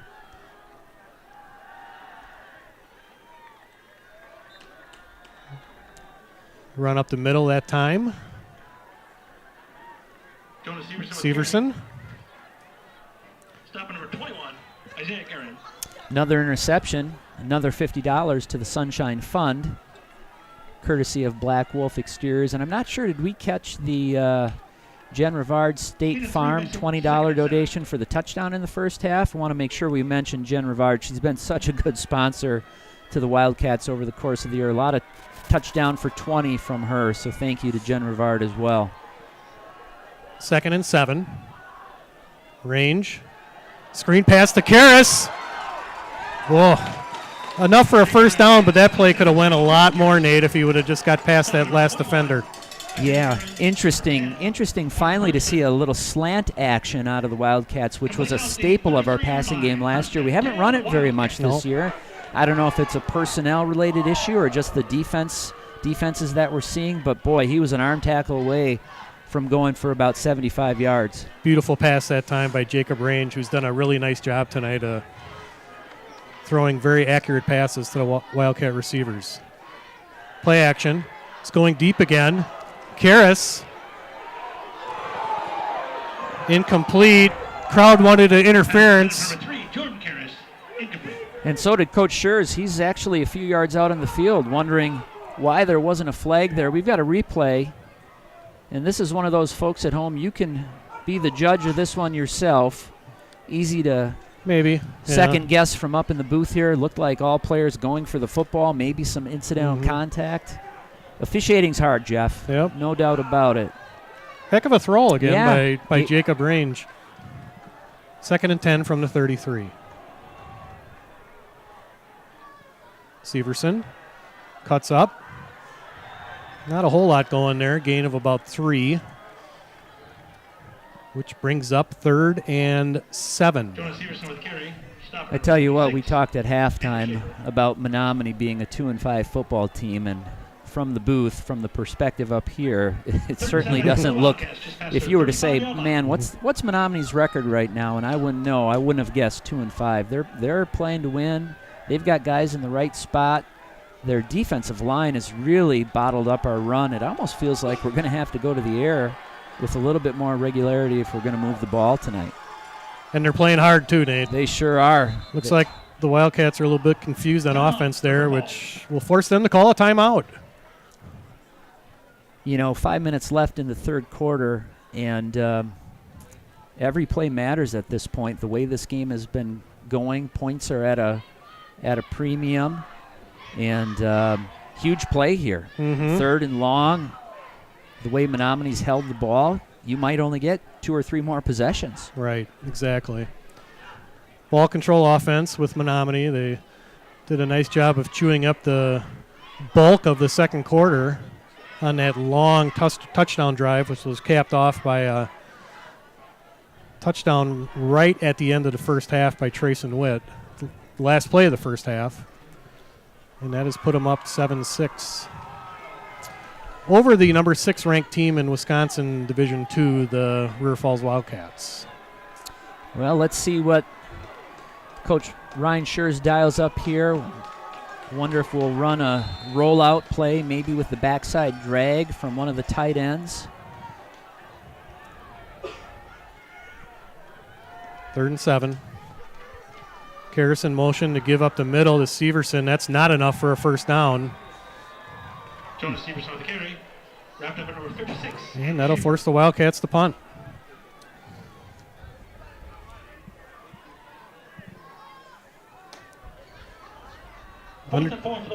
Under 5 minutes now here in the third quarter. Wildcats still trail by 1. Back to receive for the Mustangs is number 2, Isaiah Burt. Jonas Severson will do the kicking duties. Good snap. Good really high kick. nice punt. Fair catch caught by Burt at his own 21-yard line. Fair caught at the 21-yard line. And guess who was out down in the play? That was Eric Chapin. Long snapper Eric Chapin. Good snap. Great hustle and coverage by him. Forces the fair catch and backs the Mustangs up to their own 21-yard line. Well, with that third down play, it was evident Coach Schurz is trusting his defense and playing a game of field position here, hoping to force another 3 and out and get the ball back, hopefully in a little bit of a better spot. Or better yet, a turnover.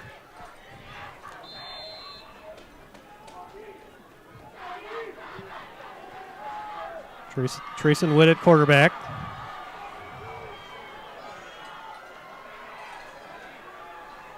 Give to Schaefer. Schaefer up the middle, not a whole lot. Ball carrier number 5. Gavin Steals Cole it. in on the tackle. Wrapped up number 6. And Cade Mashevsky. Brings up 2nd and 8. Gain of 2 out to the 23-yard line. 2nd and 8.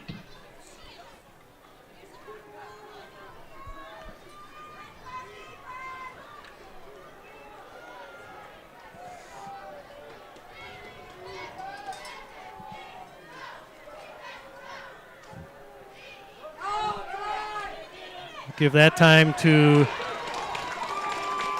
number 11. Ball That's carrier number Brody 1. Thornton. Pretty good man. Taking out by number 24, Jacob Gilbertson. Gilbertson with the play. That's Jacob Gilbertson, number 24. He's a senior. No gain in the play. Brings up Good job staying home that time, Nate. Yep, really did a good job. Good to hear Gilbertson's name being called. Well, yet another big play. 3rd and 8 from their own 23-yard line.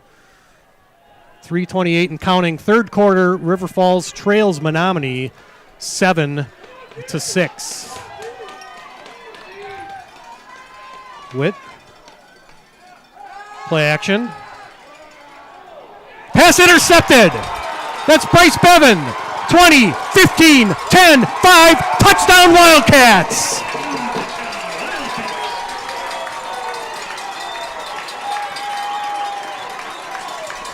Well, there's a big paycheck coming out of the Black Wolf. That's a $100 donation and a $20 donation from Jen Yep. Rivard. That touchdown, an interception and touchdown, gives the Sunshine Fund $120. Great play by Bryce Bevan and a huge turn of events for the Wildcats. We'll see if they go for 2 here, Jeff, after missing the extra point early, and it looks like they are. They're about to do so. That's big play by Bryce Bevan is what we're going to call him from now on. BBB, triple B. Big play, Bryce. Big play, Bryce. I love it. All right, let's see what Coach Schurz has dialed up here. Jacob Range in the game. To give to Severson, and that's the 2-point conversion. Jonah Severson with a 2-yard plunge for the 2-point conversion, and the Wildcats are now out in front by a score of 14-7. This game flipped in a hurry, didn't it, Nate? Sure did. Good to see Severson hit that hole hard and finish his run with his shoulder down. Good for him. Take a look at that play again. 3rd and 8 play. Threw it right to him. Yeah, Bevan's just in a zone coverage there, reading the quarterback's eyes, and that might have been Witt's first bad pass of the game, to be honest. He's been on his guys throughout the course of the night, and I think he just missed him. I would agree. Yeah, 35-yard touchdown on an interception return by big play Bryce Bevan, and that puts the Wildcats up in front 14-7 with 3:07 here left in the third quarter.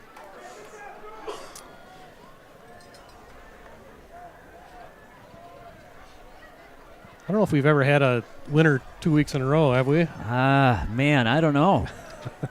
Hard not to. He's had a couple nice tackles and a pick 6. Boy. Had a couple of plays at the end of the first half that broke up some passes. And a lot of game left. Yep, for sure.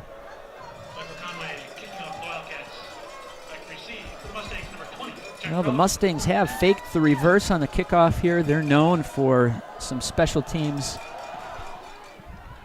trickery every once in a while. Looks like they're setting up a wall to the right, and there's Amundsen hustling down the field to blow it up with a host of his buddies. Great coverage on the kickoff by the Wildcats.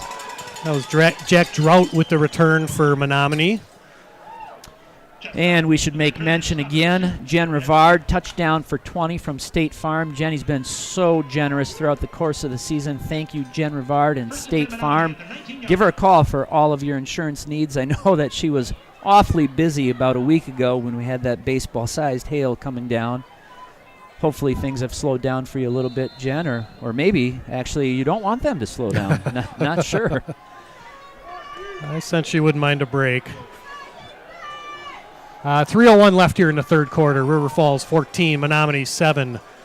Menomonie takes over deep in their territory. That time, Jack Drought with the run.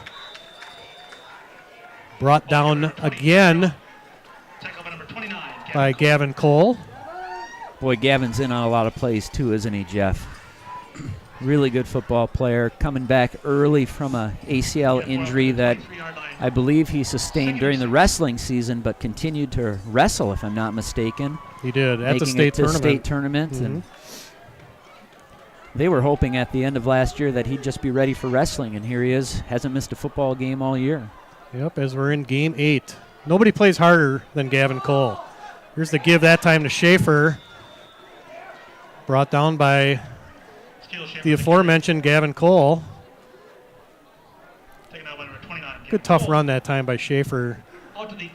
Yeah, Cole made contact probably about, 3-4 yards behind where he finished his run. So good job by Schaefer to keep his legs moving and give him a chance here at a 3rd and short.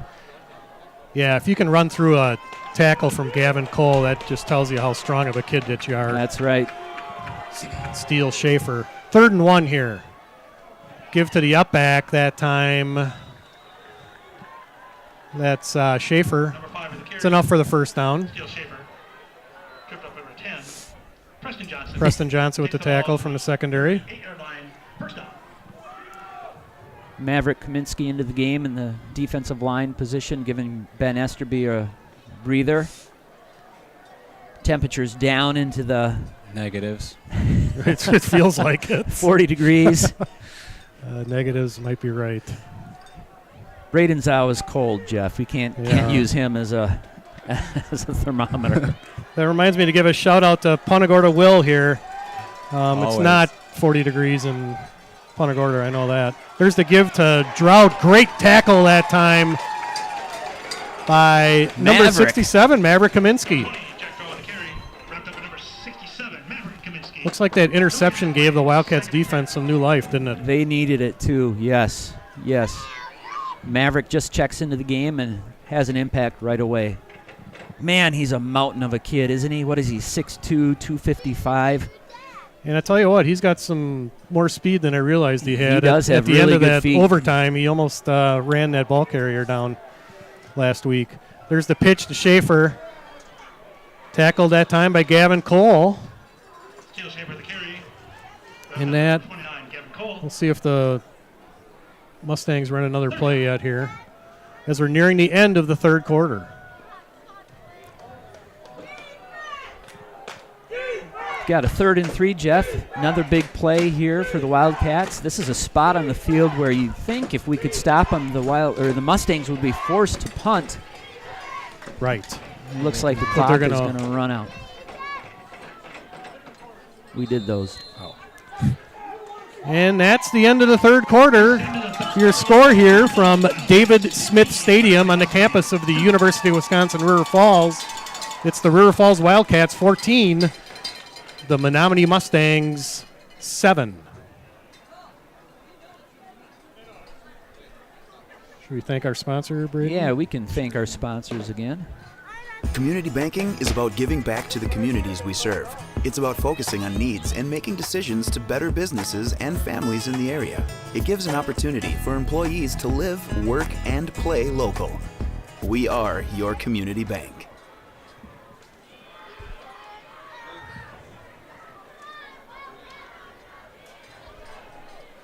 Thank you to our sponsor, the First National Bank of River Falls, with locations in downtown River Falls, in Prescott, and on the campus of the University of Wisconsin-River Falls, just a few blocks from here. First National Bank of River Falls. I was just checking the score ticker here, and it looks like New Richmond's up on Eau Claire North 21-6, and Chippewa Falls in a tight game at Eau Claire Memorial 14-14. I guess it's all knotted up right now. Chippewa Falls at 3-2 in the conference. They still have a chance yet, Jeff, to pick up a share of the conference title if River Falls were to lose one of their final 2 games and Hudson were to lose a final game and Chippewa wins out. It could be a 3-way tie. Big play, 3rd and 3 for Menomonie. Wildcats almost jumped. They got back, and then they threw a late flag, it looked like. Huh. You know, what's interesting about that play, Jeff, is that the line judge on the Wildcat side didn't throw a flag. The line judge on the Menomonie side, who I'm sure was getting an earful from the coaching staff, did. Not saying it was the wrong flag or that he made a mistake at all, but certainly did look like we jumped. It did. It was a little delayed flag, I guess, but gives the Mustangs about the easiest first down they'll get tonight. 1st and 10 from their own 45-yard line. Witt give the Drought. Off tackle, gain of about 3 yards that time for Jack Drought. Zach Peterson, he's been on a lot of tackles tonight for the Wildcats. Yeah, I think Gavin Cole might have got his ankles in the backfield there too. Hear those guys' names called a lot, Cole and Peterson, good football players. One of the stronger defenses we've had here in River Falls in quite some time. No doubt. 2nd and 7. And we have a timeout by Menomonie. That's their first time out of the second half. Each team with 2 remaining. As you can see there on our graphic. Compliments of Braden Ekstrom. Boy, Braden's really added a lot to this broadcast in the last 2 weeks, hasn't he? He sure has. The replay, the ticker, some of the graphics. Fantastic stuff. You know, Braden's done a lot of different things for the Wildcats. A lot of pictures, a lot of videos. If you're someone out there who's looking for any kind of video production, Braden's a guy that you should certainly reach out to. He's working on his business plan right now, right, Braden? Trying to come up with a name for his production agency. Nice 4-hour car ride. Talk about that. Yeah, and I didn't check on your homework. Did you finish any of it, Braden? I did. Okay, good to know. You know, this stuff's been so good the last 2 weeks. You almost don't notice the mediocre announcing that's being done. Hey, Kevin's here with us. He's running the comments section right now. Oh, boy. Kevin on his anniversary. Kevin, can't step away. Kevin. All right, 2nd and 7 at the 48. Witt. Hand to the up back that time. Maverick Kaminsky was not fooled at all. No, sir.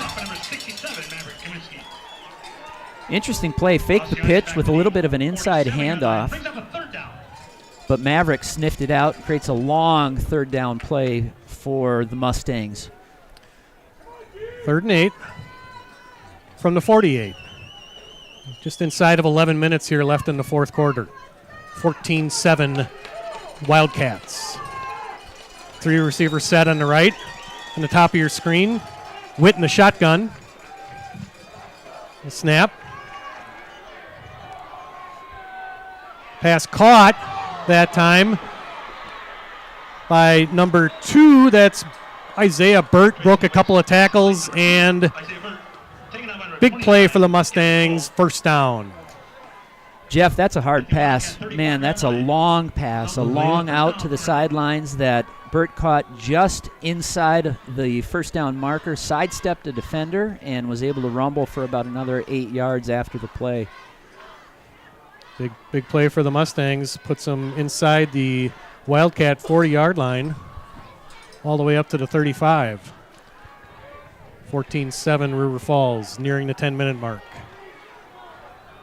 Methodical drive here so far by the Menomonie Mustangs. A little bit of a shift there.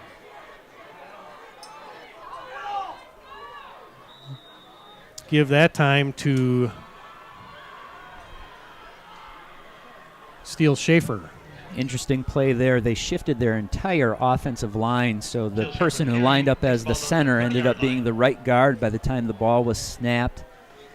Their alignment had to be so that they had at least 2 linemen on each side of the ball, of course, but Menomonie does some interesting things in there. Mike Sinn's digging deep into his playbook tonight. Seen a lot of interesting stuff out of the Menomonie offense. 2nd and 5 from the 30. 9:25 left here in the fourth quarter. Drought.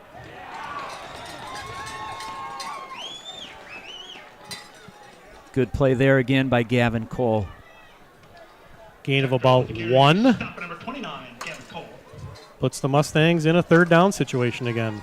And the clock's ticking. We're at 9 minutes. The Gridiron Grinder of the Game award is still up for grabs at this point. Let us know in the comments if you have a fan favorite that you think deserves consideration. We do take nominations. 3rd and 5. There's that shift again. Witt under center. To the up back. Steals Schaefer, and he breaks the first tackle, plunges forward for the first down. Steele Schaefer, covered up by number 29, Gavin Cole. Good tough run again by Steele Schaefer. Yeah. Seems to be getting stronger as this game goes on. Some people will call that play student body right. Just about every player on the Menomonie offense was on the right-hand side of the ball, at least as many as they can have, and of course that's where they ran it. 1st and 10 from the 23. Witt. Give to Schaefer. Brought down that time by a host of Wildcats. Same play. Steele Schaefer, the carry. Reese Yankee in on the play. Gain of 3 down to the 20-yard line, brings up 2nd and 7. Clock ticking, 7:50. This reminds me a little bit of the second quarter.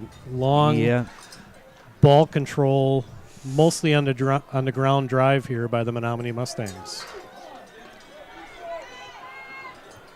Wildcat defense has been on the field a long time tonight, Nate. They have. Witt under center. Give that time to the tailback. Drought. With the carry, stop at number 67, Maverick Kaminsky. Jack Drought, the junior running back. No gain. Brought down, bringing up another 3rd and long, 3rd and 7. Wildcat defense rotating their defensive tackles, Esterby, Johnson, and Kaminsky. Kaminsky's been in on a lot of plays, Jeff, since he's been out there. He made that one again in the backfield, and he just appears to be a man among boys. I noticed that Connor Ackley from Rapids just got a D1 offer early in the year. Kaminsky handled him just fine. Witt back to pass. Pass caught on the sidelines by number 18. That's Garrett Oyam, and that's enough for a first down. Boy, he was really open. I thought I saw a couple Wildcats asking for like an offensive pass interference, like he pushed off. I didn't see it, but either must have been a great route because there really wasn't anyone around him. Well, 1st and goal from right at the 10-yard line, nearing the 6-minute mark here of the fourth quarter. 14-7 Wildcats. There's that shift again. Witt. The pitch to Drought. Oh. Stoned in the backfield that time by guess who? Gavin Cole, who comes up with a limp. That's not good. No, he should go down, and we should get an injury timeout because he can't even move at the moment. We got the replay here. What a play. 4 offensive linemen to the right, 2 up backs, and Gavin knifes through and makes the tackle and comes up limping. And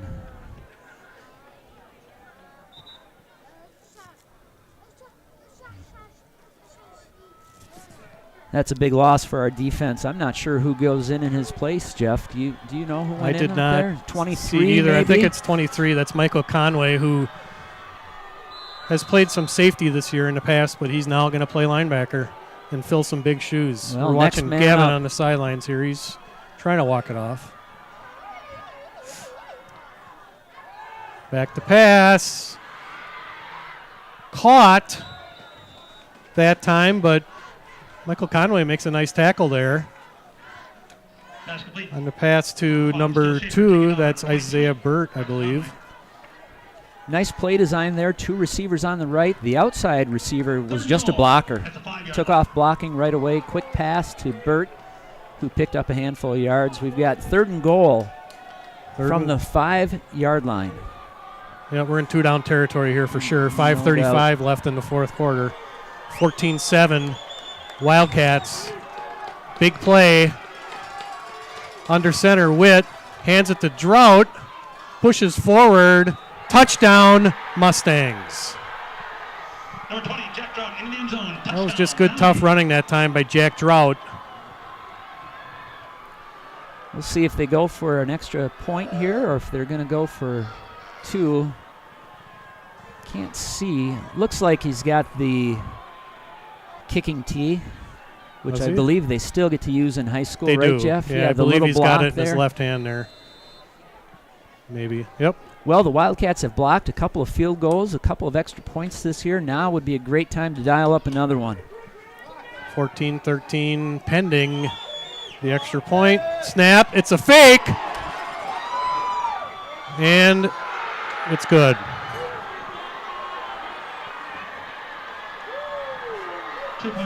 We'll have to take a look at that replay, but as we've talked about, the Mustangs aren't afraid to run some trick plays every now and again. They've been known about it for years, and here we go. Braden's got it dialed up. Let's take a look.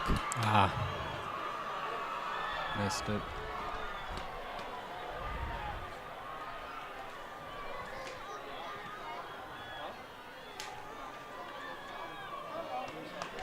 I think that was that number 15, Charlie Barron, that I believe threw so. that 2-point conversion. Well, that makes the score Menomonie 15, River Falls 14. Oops. 5:22 left here in the fourth quarter. Gutsy call for Menomonie on the road. Playing for the win tonight, Jeff. Yes, they are. Plenty of time on the clock with 3 timeouts for the Wildcats to put their own drive together.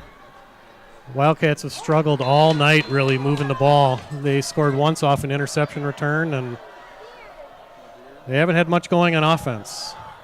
Let's see what they can do here.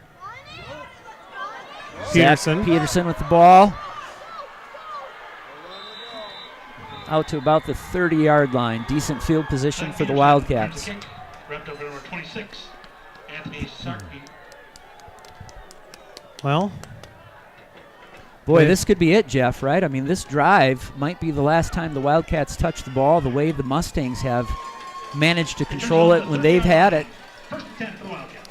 could be with 5 minutes and 16 seconds left here in the fourth quarter. 2 timeouts left for both teams.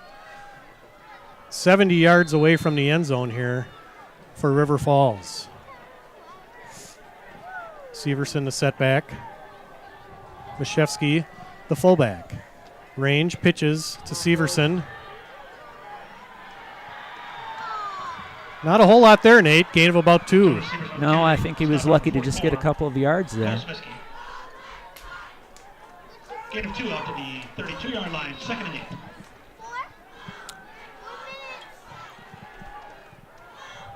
Second and 8. Clock under 5 minutes left here in the fourth quarter.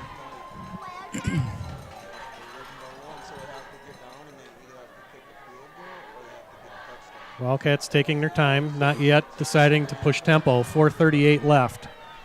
Range under center.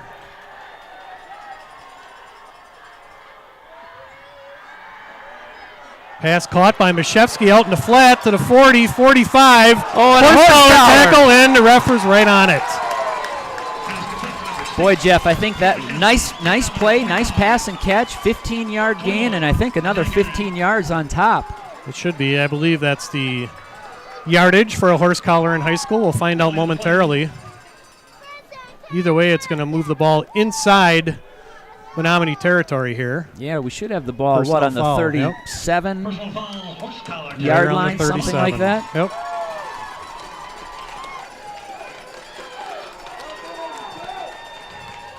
Exactly.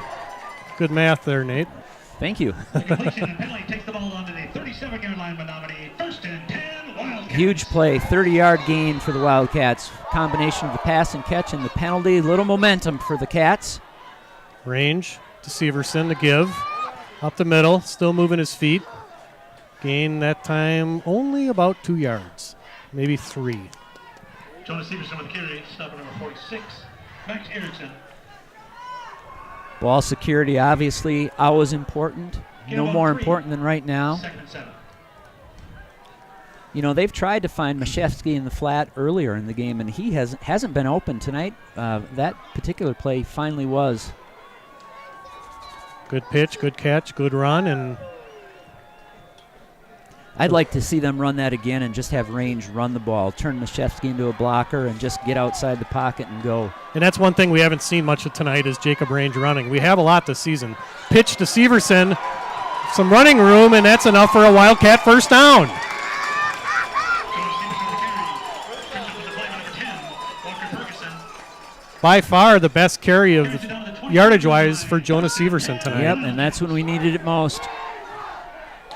Good to see running over that left side, which is led by Maverick Kaminsky. Under 3.5 minutes left here. Wildcats have it at the 25-yard line. 1st and 10. Karras split out right. Range. The give to Severson. Met at the line of scrimmage. Pushed forward for about maybe a yard. Gosh, that exchange didn't look clean to me again that time, Jeff. And I don't know. I'll have to go back and watch the film. It just seems like Jonah needs to open up the pocket a little bit more. 2nd down. I might be seeing that wrong, but it didn't look smooth. We've had a couple of those tonight. 2nd and 9. Under 3 minutes left here. This is a 42-yard field goal from this point, which is, I think, out of our range. That's a long field goal for a high school player, so we need to get a few more here. Going back to Severson. Room on the left side. He's outside around the corner. And I think that's enough for a first down. We'll see. Boy, depends right on at the spot. sticks. Carry, stopper number 10, Walker Ferguson.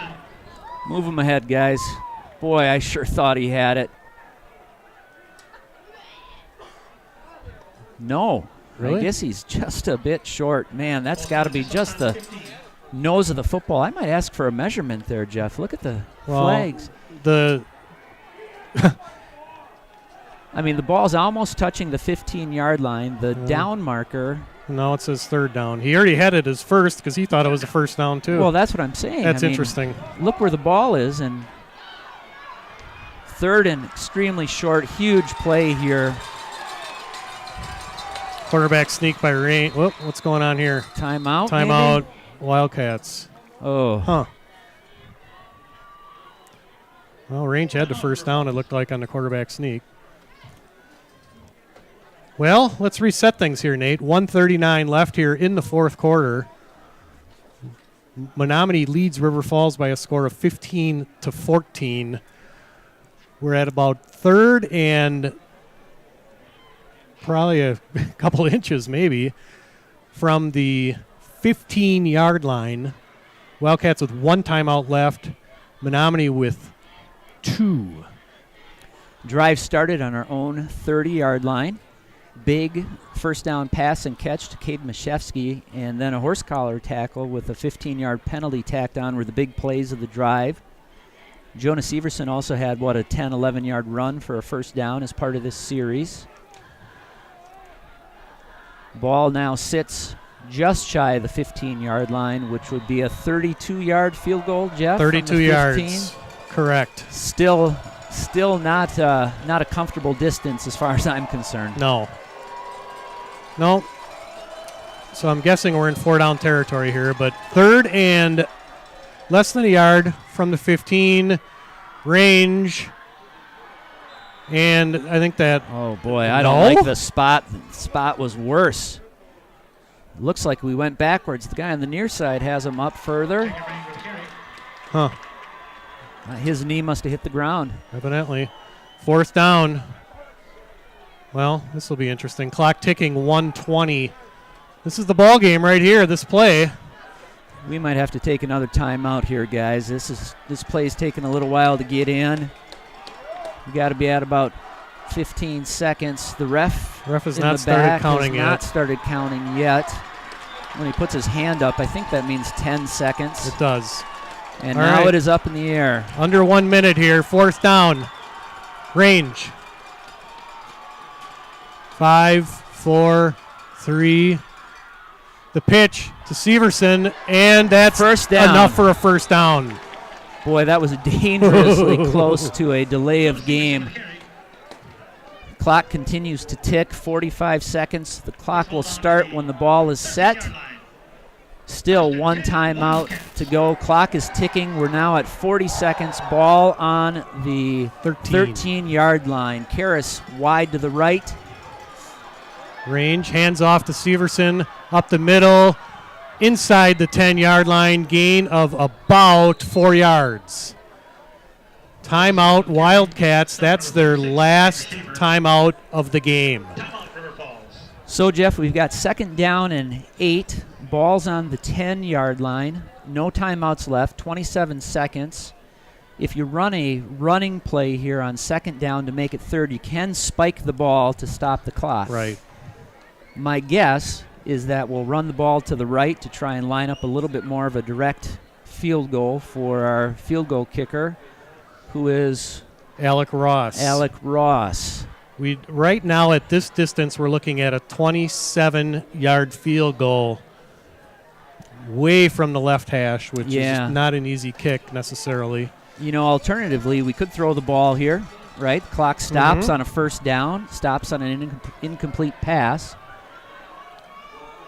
This is where I'd like that roll out to the right run pass option. The same play that they ran to Mashevsky earlier, backside drag, maybe into the end zone for the game-winning touchdown. And if nothing's there, you just throw it away. Throw it away, but that's really important. You can't take a sack here, not only because of the time, but because of the distance. Right, and a run up the middle is awful risky here too. They have not had very many 10-yard carries this game. So, all right, here we go. 2nd and 7. Range. Pass. Looking. Corner of the He's end got zone. Karras wide open.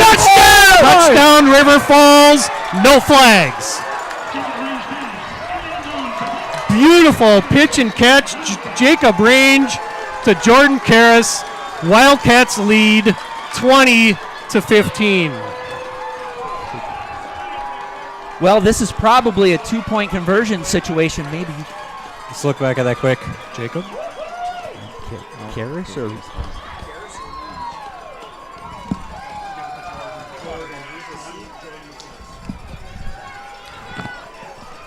get a picture. So our score at this point is 20-15.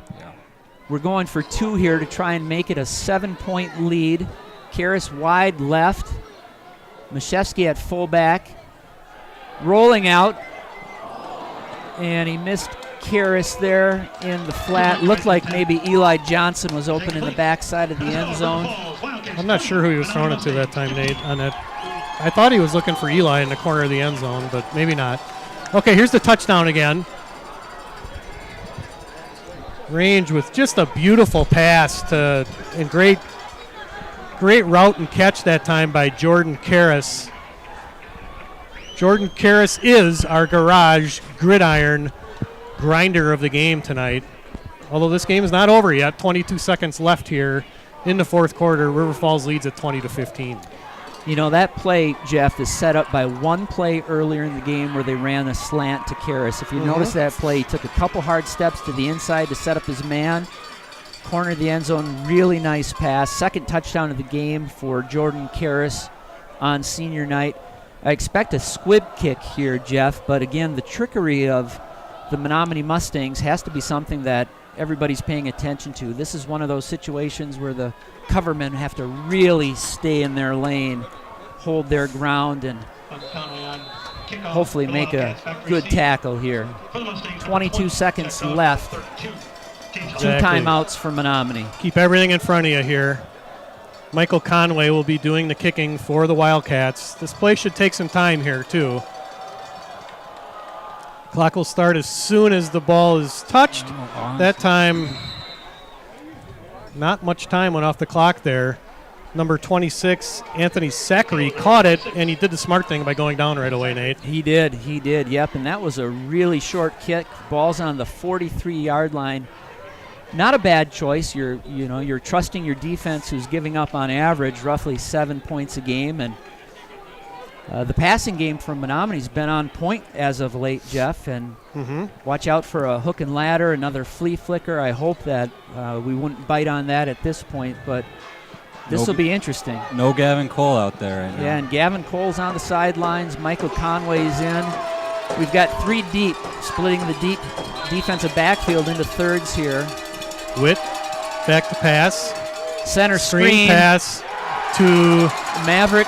Oh, Cade Mashevsky makes the tackle from behind. The clock is running.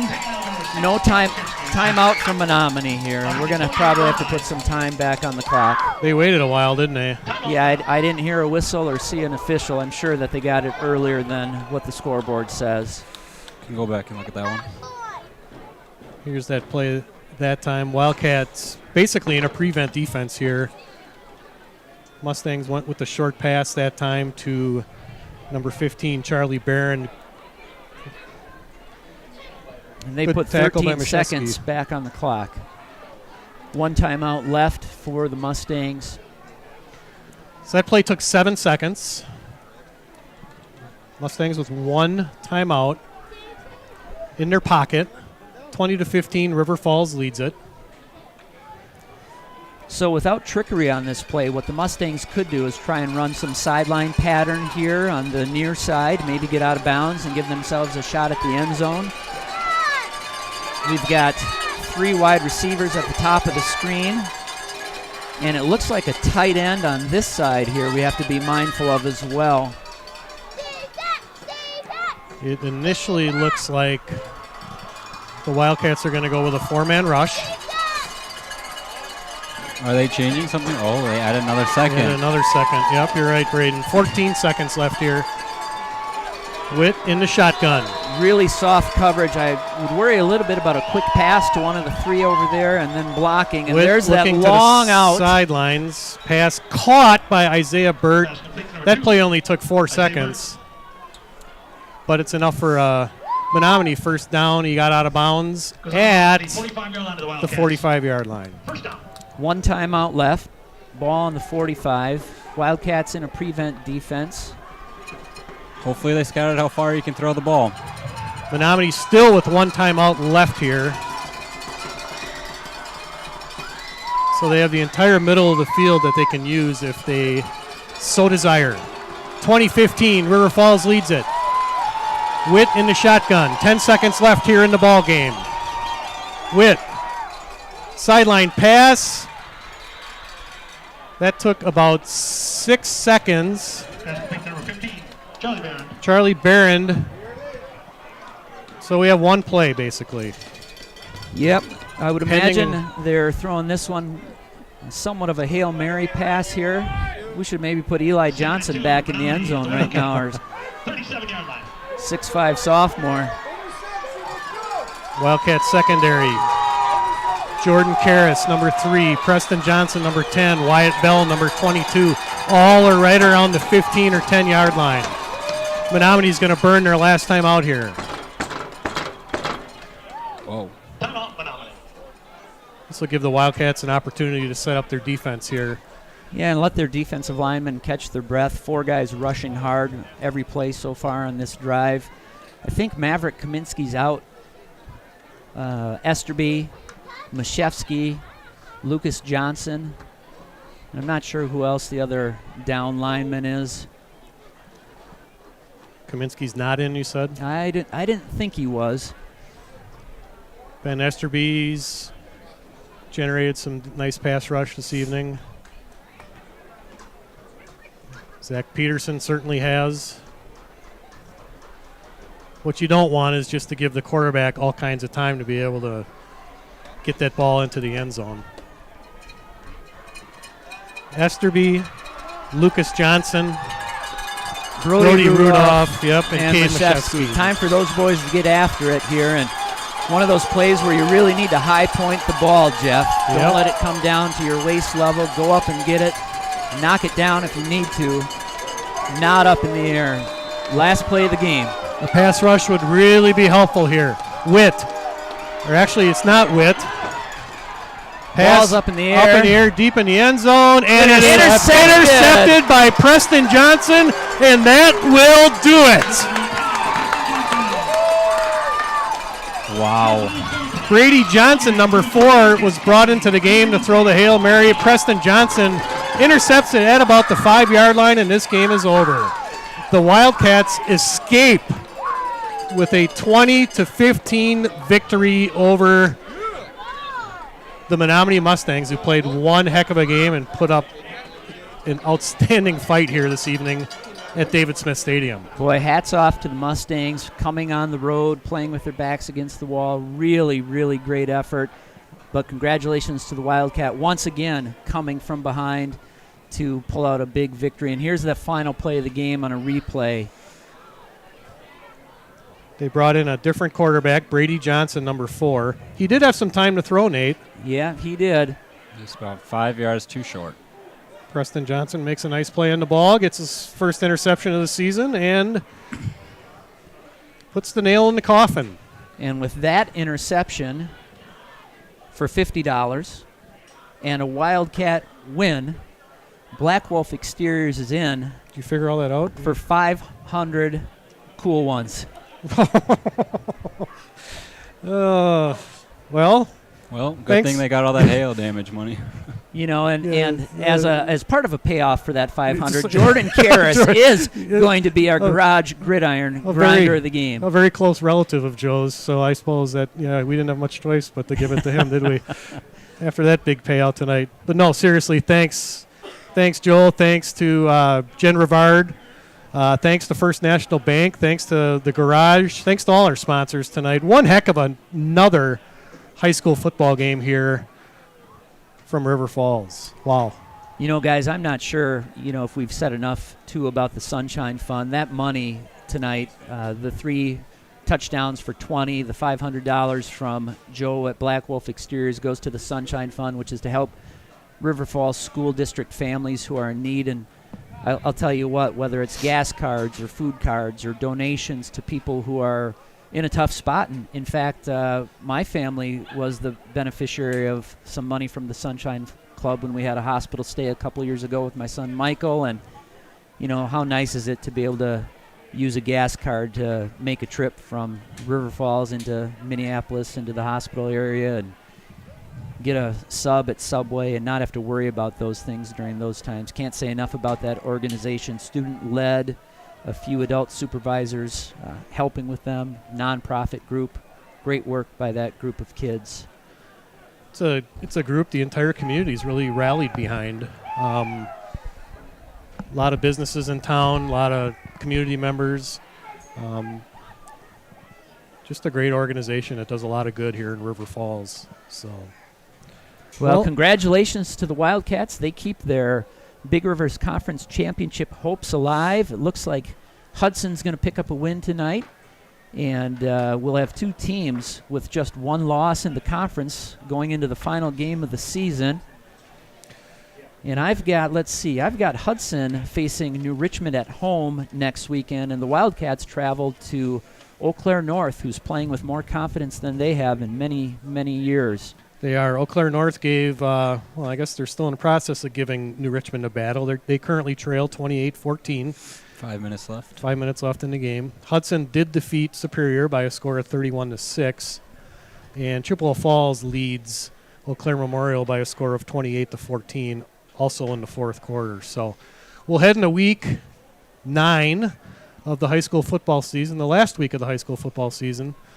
Wildcats will be tied with Hudson for the conference lead with records of 5-1, and we'll see how they do next week. Both teams have tough games. Wildcats got to go on the road, like you said, Nate, to play a rejuvenated Huskies team from Eau Claire North, who will also be playing for their playoff lives next week, while the Raiders have a very tough game next week against the Tigers from New Richmond. So. And for people who are listening, and I'm pretty sure I've got this right, Jeff, but correct me if I'm wrong, that head-to-head competition doesn't influence the outcome of the championship, right? If both teams end up with one loss, then they share the title. Is that right? That's correct. That's how I understand it as well. Both teams would be co-champions, even though River Falls did defeat Hudson earlier in the season. Take a second here while we're waiting for the post-game huddle to hand out the Garage Gridiron Grinder of the night to Jordan Karras to recognize Jenny Rivard. We might have missed her on that last touchdown. The excitement in the booth got the best of us, but we've mentioned Jenny several times. She's been a huge supporter of the Sunshine Fund through her touchdown for 20. Jen Rivard at State Farm. Give her a call for all of your insurance needs.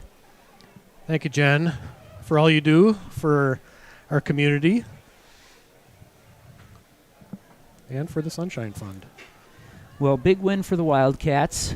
Potentially big loss for them as well, with Gavin Cole coming out with an injury towards the end of the game, limping around pretty significantly. I'm not sure how he's doing, and our thoughts and prayers will go out to him. Hopefully it turns out to be nothing, and I tell you, if there's a guy tough enough to come back, if he can, he certainly will. Standing in for Westy tonight is Justin Armitage. He'll be interviewing tonight's Garage Gridiron Grinder of the game. That's Jordan Karras, number 3, who caught 2 touchdown passes tonight. We'll do that after the Wildcat fight song.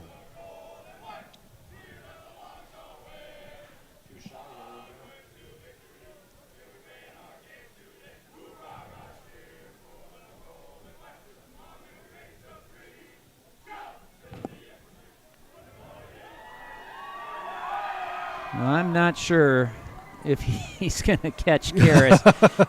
They're about to make their run through here of giving the And fans I think he is leading the pack. the celebratory high five.